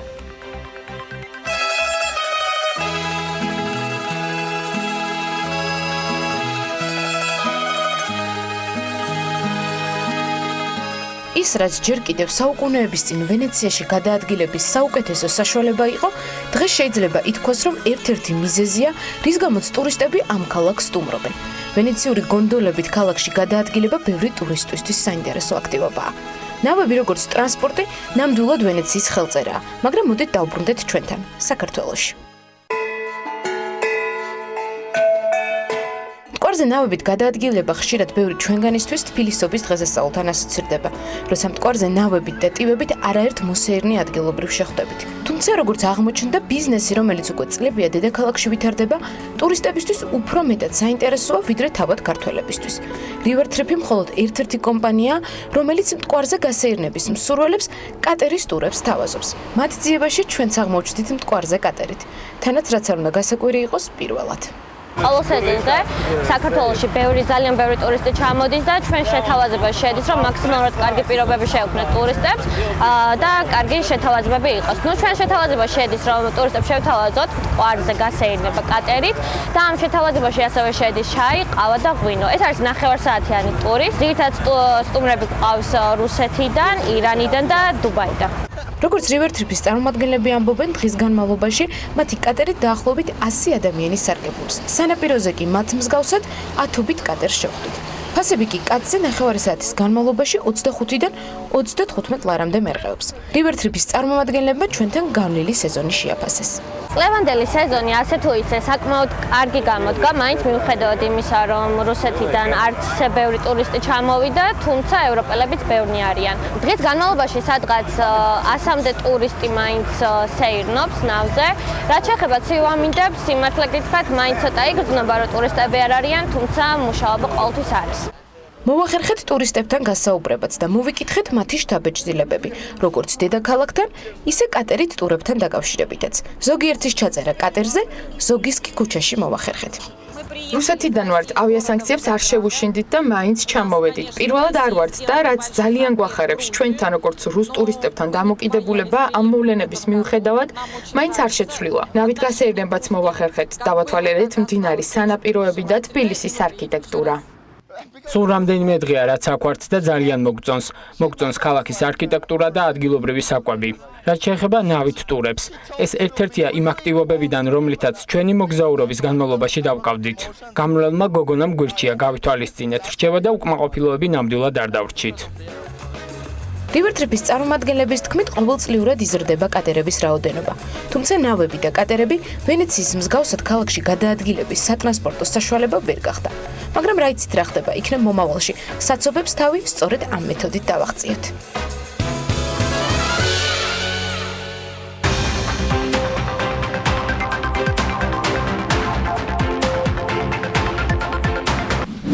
რუბრიკის სპონსორია M-კვადრატი. დეველოპერული კომპანია M-კვადრატი უძრავი ქონება გაყიდვების მიმართულებით მომსახურების კულტურის და ხარისხის ახალ ეტაპზე გადავიდა. ერთგული და მომავალი კლიენტებისათვის მათ გაყიდვების ახალი ოფისი გახსნეს, რომელიც ფუნქციონალურად, ტექნოლოგიურად და სერვისით სრულად ინოვაციურია. M-კვადრატი გალერიის საზეიმო გახსნეს თათია ჩაფიჩაძეს წრებოდა, რომელიც პირდაპირ ეთერში გვერდება და ასევე მასპინძლობ ნინო ილხაძეს M-კვადრატი უძრავი ქონების საზოგადოებასთან ურთიერთობის სამსახურის ხელმძღვანელს თათია დილა მშვიდობისა ნინო მოგესალმებით. დილა მშვიდობისა, ვიდრე სტუდიაში გავაგრძელებთ დეტალებზე საუბარს, აუცილებლად უნდა ვნახოთ წერეთლის 118-ში მდებარე სივრცე, სადაც მოხვედრის შემდეგაც პირველად დავწმუნდი, რომ ბინის შეძენაც კი უმოკლეს დროში ჩვენი გემოვნებისა და ჩვენზე მორგებული პირობებით ნამდვილად რომ ნერვებისა და დროის დაზოგვით არის შესაძლებელი. შეიძლება ითქვას, რომ M-კვადრატი გალერეა მომავალში გამავალი ერთგვარი კარია, რომელიც აქამდე არსებულ წარმოდგენებს ამსხვრევს და უძრავი ქონების გაყიდვების უახლეს შესაძლებლობებს ბოლომდე წარმოაჩენს. ბევრი რომ არ ვისაუბრო, ჯობია ჯერ სიუჟეტი ვნახოთ, ხოლო თქვენ, ვინც ბინის შეძენით დაინტერესებული ხართ, აუცილებლად უნდა დაგველოდოთ, რადგანაც M-კვადრატს ძალიან სასიამოვნო სიახლეები აქვს თქვენთვის. დეველოპერულმა კომპანია M-კვადრატმა წერეთლის 118-ში გაყიდვების ახალი სრულიად ინოვაციური ოფისი გახსნა. ოფისის ნოვატორული შინაარსი გარე სივრციდანვე იგრძნობა, სადაც კომპანიის ყველაზე კომპაქტური 27 კვადრატულ მეტრიანი გარემონტებული და სრულიად კეთილმოწყობილი ბინა დაგხვდებათ.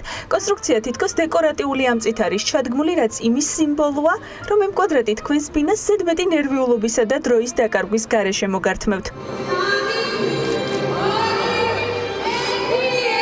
ბინიდან მომავალი ბილიკით გაყიდვების ცენტრალურ ოფისში შედიხართ, რომლის შოურუმში გამოყენებული ინოვაციური ტექნოლოგიები ზუსტად შეგიქმნით წარმოდგენას M-კვადრატის უახლესი ამბიციური გეგმების შესახებ. აქ დგას M-კვადრატის ახალი უბნის M-კუბის მაკეტი, რომელიც მარშალ გელოვანის გამზირზე მდებარეობს. პაკეტი ჰორიზონტალურად განთავსებულ ეგრეთ წოდებულ ვიდეო კედელზეა გაშლილი, რაც საშუალებას მოგცემთ კომპლექსებს შორის მანქანებისა თუ ადამიანების მოძრაობას, სტადიონებსა და საბავშვო ზონებში მოთამაშეებსა და ტყეპარკში დავსვენებლებს ადევნოთ თვალი. თან არა მხოლოდ დღე-ღამის, არამედ წელიწადის 4-ვე სეზონის განმავლობაში. დღეს ჩვენ მოხარებას წარუდგინეთ ორი რამ, ჩვენი ახალი პროდუქტი M-კუბი და ახალი გაყიდვების ოფისი, რომელიც მოემსახურება ამ პროდუქტის და სხვა პროდუქტების გაყიდვას. M-კუბი რა არის? M-კუბი არის უძრავი ქონების დეველოპმენტში ახალი განზომილება.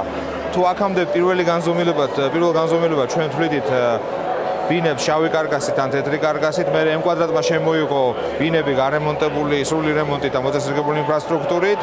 ეხლა ჩვენ ვფიქრობთ, რომ მესამე განზომილებაში უნდა გადავიდეთ, რომ უნდა გავაკეთოთ უბანი, სადაც იქნება უამრავი სიკეთე, რომელსაც დღევანდელი მაცხოვრებელი მოითხოვს.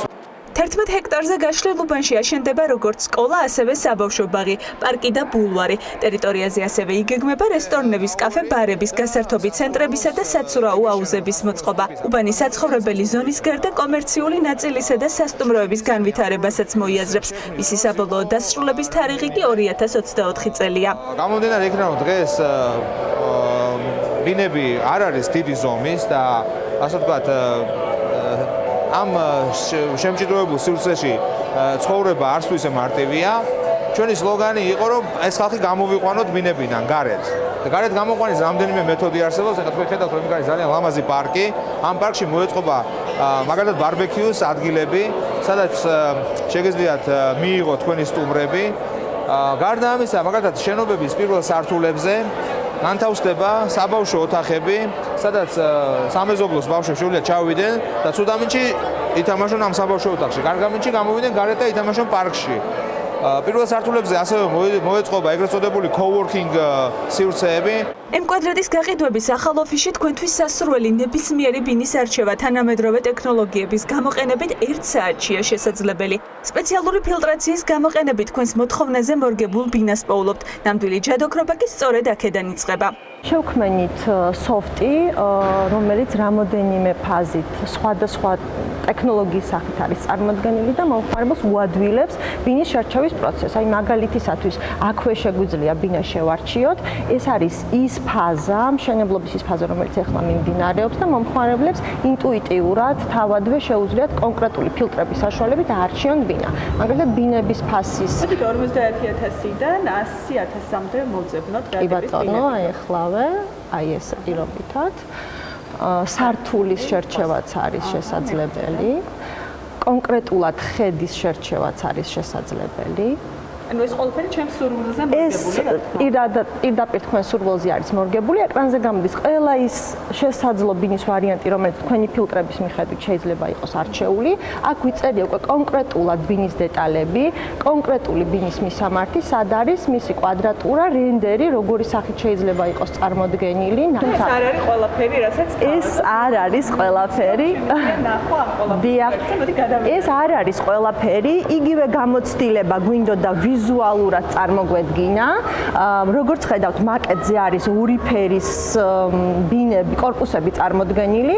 ფერადი корпуსები არის მშენებარე ფაზა და ჩვენს მიერ კონკრეტულად შერჩეული ბინის ფილტრი აქაც შეიძლება იყოს გამეორებული, ან თავადვე შეიძლება იყოს ბინის ნომერი არჩეული და შეხედეთ ვიზუალიზაციისთვის კონკრეტულად ის ბინა, რომელსაც ჩვენი მომხმარებელი არჩევს, ნატურით არის გამოყოფილი, რაც აღქმას აადვილებს.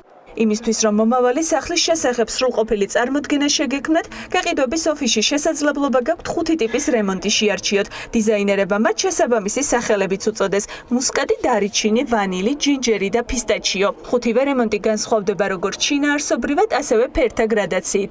ეხლა კი შემოგთავაზებთ ჩვენი პროდუქტის აღქმის სხვაგვარ განზომილებას, მაკეტზე თუ მთელი პროექტი წარმოდგენილი იყო ზედხედით, ეხლა კონკრეტული ბინის დეტალებზე შეიძლება ვისაუბროთ.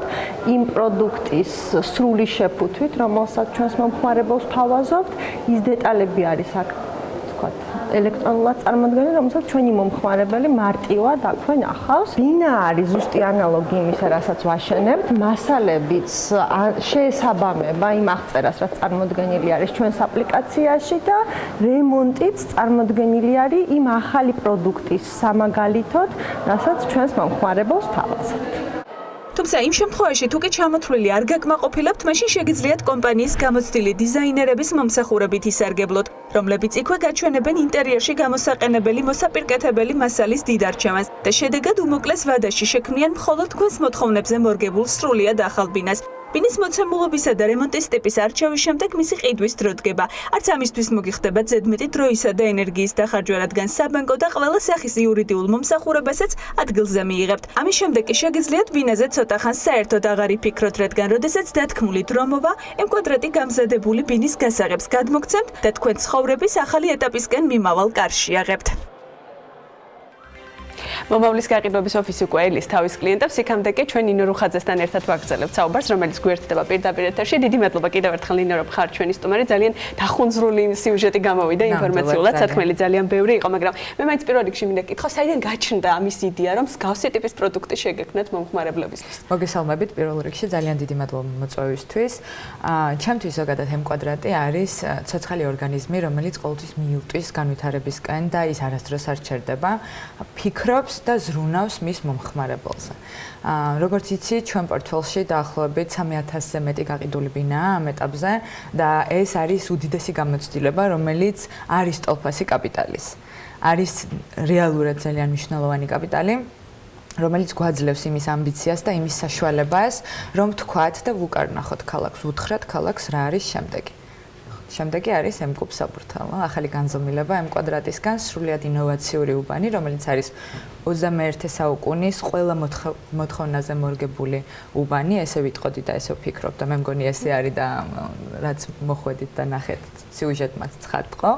და ასევე ეს არის მეორე გამოწვევა, რომელიც არის M კვადრატის გალერეა. ეს არის ახალი გამოცდილება გაყიდვებში, რომელიც ამარტივებს აბსოლუტურად ყველაფერს და 1 საათში შეუძლია მომხმარებელს მოვიდეს, აარჩიოს უნიკალური მასზე მორგებული ბინა, შეიძინოს და დაგველოდოს, იმიტომ რომ 1 წელიწად ნახევარში ჩვენ მას დათქმულ დროს გადავცემთ ბინას. ნინო, გარემონტებულს და აღჭურვილს. M კუბისა, როგორც ვიცი, გაყიდვების ოფისში ხდება ყველანაირი ტიპის პროდუქტის შეძენა, ასე რომ ეს თქვენ სპორტველშია, ასე ვთქვათ.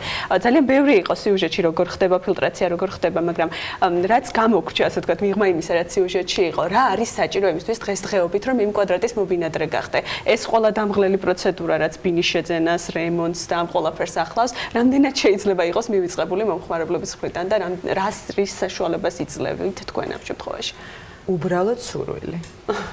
მე მგონი უბრალოდ მოკლედ და ამომწურავი პასუხია. ვინ იმუშავა პროექტზე, ნინო, ძალიან საინტერესოა, ვინ გააკეთა ეს ყველაფერი, რადგან პირველია შემთხვევით? M კუბზე იმუშავა ამერიკულმა კომპანიამ ZGF-მა და ასევე ქართულმა კომპანიამ House-art-მა, რომელთანაც მრავალწლიანი გამოცდილება გვაქვს, მაგრამ ის მოთხოვნა, რომელიც საკუთარ თავს დაუწესეთ ამ ახალი უბნის თემაში იყო ძალიან ესე ვთქვათ ამბიციური და აქედან გამომდინარე ვთქვით, რომ ეს არის ის თემა, რომელიც ითხოვს მრავალ კომპონენტს და მრავალი მხარის ჩართულობას. აქედან გამომდინარე დაუკავშირდით ამერიკულ კომპანიას ZGF-ს, რომელსაც მრავალწლიანი გამოცდილება აქვს უბნური გეგმარების მიმართულებით და აქვს დაპროექტებული ძალიან ბევრი უბანი ბევრ ქვეყანაში. ისინი ჩამოვიდნენ და ჩვენ ერთად დავიწყეთ ჩვენი ახალი ისტორიის წერა, რომელიც ძალიან საინტერესოა და მრავალფუნქციური. ისტორია გაგრძელდება და კიდევ უფრო ბევრ მრავალფეროვან შეთავაზებებს გაუკეთებთ თქვენს მომხმარებელს. გაყიდვებზეც მინდა რომ ვკითხოთ, რა ეტაპზეა გაყიდვები და რამდენად არის დაინტერესება, რამდენად დაინტერესება ძალიან დიდია. რა თქმა უნდა, იმიტომ რომ პროდუქტი, რომელსაც ვთავაზობთ, არის ძალიან უნიკალური და ძალიან საინტერესო. შესაბამისად, მოლოდინმა გაამართლა, ჩვენ ზუსტად ვიცოდით, რომ დიდი მოთხოვნა იქნებოდა და მოთხოვნა არის ძალიან დიდი. შეიძლება ითქვას, რომ ამ გზით მიდის ხო M კვადრატი, რაღაცა სრულად ინოვაციური ახლის შეთავაზება უკვე დაივიწყეს მე პირველი მეორე განზომილება, რაც იყო რემონტი, შავი კარკას, თეთრი კარკას და უკვე რაღაცა უბნის კონცეფციით მიდის. ამ მიმართულების და ამ ხაზის განვითარებას გეგმავთ მომავალში, ან კიდევ რა შეიძლება იყოს? მე როგორც გითხარით, M კვადრატი არის ორგანიზმი, რომელიც სულ ვითარდება და შესაბამისად შემდეგ ეტაპზე ეს არ არის, რაზეც გავჩერდებით, რა თქმა უნდა, მომავალში კიდევ ძალიან ბევრი ამბიციური პროექტი გველოდება. მე შეგნებულად არაფერი არ მithქვამ სიუჟეტში, შემოვინახე ბოლოსთვის ის აქცია, რომელსაც თავაზობთ მომხმარებელს და მოდი გავაცნოთ ჩვენს მაყურებელს ახლა რა არის ის შეთავაზება, რასაც უკეთებთ თქვენს მომავალ მობინადრეებს ან არსებულსაც, ვინც ასევე 28 სექტემბერს ეს იქნება მხოლოდ და მხოლოდ ერთი დღე. მათთვის, ვისაც სურს რომ გახდეს ჩვენი ესე ვთქვათ მობინადრე და შეიძინოს ბინა M კუბ საბურთალოზე, იმიტომ რომ ეს აქცია ვრცელდება მხოლოდ M კუბ საბურთალოს ბინებზე. შაბათს 28 სექტემბერს დღის 12 საათიდან ღამის 12 საათამდე გვექნება აქცია. შესაბამისად, აქციის ფარგლებში ბინები გაიყიდება ერთოთახიანები 10,000 ლარიანი ფასდაკლებით, ორი ოთახის შემთხვევაში უკვე ფასდაკლება იქნება 15,000 ლარიანი, ხოლო სამი ოთახის შემთხვევაში 20,000 ლარიანი. მგონია რომ ძალიან საინტერესო შეთავაზებაა, ველოდებით გამოხმაურებას და ძალიან ბევრ სტუმარს. ცალსახად და აქ უნდა ჩაგერთოთ აუცილებლად. ეს შეთავაზება ვრცელდება იმ დასრულებულ ბინებზეც, ეს არის მხოლოდ M კუბ საბურთალოს პროექტში, რომლის მშენებლობაც უკვე დაწყებულია. ანუ და ბოდიში ანუ ეს ამ ნაწილში ამ კლუბ საბურთალოს შემთხვევაში ბინას რომელსაც თქვა მე შაბათს მოვავდა ვიყიდე ეს იქნება მოდი თქვა 2 ოთახიანი ბინა მივიღებ 15000 ლარიან ფასდაკლებას 12-დან ღამის 12-მდე ისე როგორც სხვა ყველა დანარჩენი მყიდველი ამ შაბათს და ამ დროს ბინა შემიძლია ვიყიდო დასრულებული იმ ფორმით რომელსაც მე ავარჩევ რემონტიანად დიახ და შემდეგ შეგიძლიათ დაგვივიწყოთ და იმ დათქმულ დრომდე და მობრძანდეთ და იცხოვროთ თქვენს გარემონტებულ ბინაში. აღჭურვილი გაყიდვების ყველანაირი ტექნიკით და ავეჯით. ზუსტად ესე მოდიან ჩვენი მაცხოვრებლები და ზუსტად ეს არის ის კომფორტი, რომელსაც სთავაზობს M კვადრატი. მე მგონი რაც გქონდა დარჩენილი გაყიდვების ბინები შაბათს ამოიწურება ეჭვი მაქვს და ვისაც ჩვენი იცით რა არის ჩვენ გადავწყვიტეთ რომ ჩვენ ეს ერთი დღე აუცილებლად უნდა დაგვაწესებია ჩვენი ერთგული მომხმარებლისთვის. ძალიან დიდი მადლობა ნინო სტუმრობისთვის და ძალიან საინტერესო ინფორმაციისთვის, იმიტომ რომ ეს არ არის მხოლოდ რაღაცა ახალი ამბავი, რომელიც შეპობრალ, ეს არის ძალიან დროში მოგზაურობა, ასე ვთქვათ, მომავალში და სრულად ახალი სტანდარტები ყოველგვარი გადაჭარბების გარეშე. მადლობა რომ იყავით ჩვენთან ერთად. დარწმუნებული ვარ, მომავალში კიდევ ძალიან ბევრ ინოვაციურ პროდუქტს გავაშვებთ თქვენთან ერთად. ნინო რუხაძე, M კვადრატი უძრავი ქონების საზოგადოებასთან ურთიერთობის სამსახურის უფროსი სტუმრობდა დილიდან საქმიან დილაში. მადლობა თათია შენ და მადლობა ნინოს ფაქტობრივად ჩვენს მაყურებელს შაბათი დღე ვინც დაინტერესებული ან არ არის დაინტერესებული ბინის შეძენის დავუგეგმეთ, იმიტომ რომ მართლა მნიშვნელოვანია დღეს თუ არ გეგმავთ ბინის შეძენას, სულ მინიმუმ გაეცნოთ მაინც იმ სივრცეს, სადაც შესაძლებლობა გექნებათ, რომ ბინა ისე იყიდოთ, ის დამულელი პროცედურა, რაც ზოგადად ახალ ბინაში გადასვლას, ამ ბინის მოწყობას, გარემონტებას და სხვა მნიშვნელოვან დეტალს უკავშირდება, თქვენ არ გეხებოდეთ და კომპანია, რომთანაც ურთიერთობას იწყებთ, იმ კონკრეტული გადაწყვეტილების შემდეგ დაასრულოთ იმ დღესვე და მხოლოდ მას შემდეგ დაუკავშირდეთ, როცა თავად დაგეკავშირდებიან, როდესაც ბინაში შესვლის დრო დადგება და ეს წინასწარ შეთანხმებულ დროს აუცილებლად მოხდება. მადლობა ნინო საინტერესო სიახლეებისათვის და ამ კომპანიას მუდმივად საინტერესო და მნიშვნელოვანი შეთავაზებისათვის ნებისმიერი პოტენციური კლიენტისათვის, რომელიც დაინტერესებული არის, რომ საცხოვრებელი პირობები გაიმჯობესოს, ან უბრალოდ ახალ გარემოში გადაწყვეტოს, რომ გააგრძელოს თავისი ცხოვრების დაგეგმვა. ჩვენ მათთან ერთად ვასრულებთ საქმიანი დილის ეთერს, წიგნელოდებათ საქმის კურსის გამოშვებები, რომელსაც დათო ჯალაღონია გაუძღვება და რა თქმა უნდა, ყველა მნიშვნელოვან თემაზე აუცილებლად შემოგთავაზებთ ინფორმაციას, მუდმივად განახლებადი სიახლეები BM-ზე და ხვალ დილით შევხვდებით ერთმანეთს დილის 8-ზე ტელეპიროზე. ბედნიერ დღეს გისურვებთ.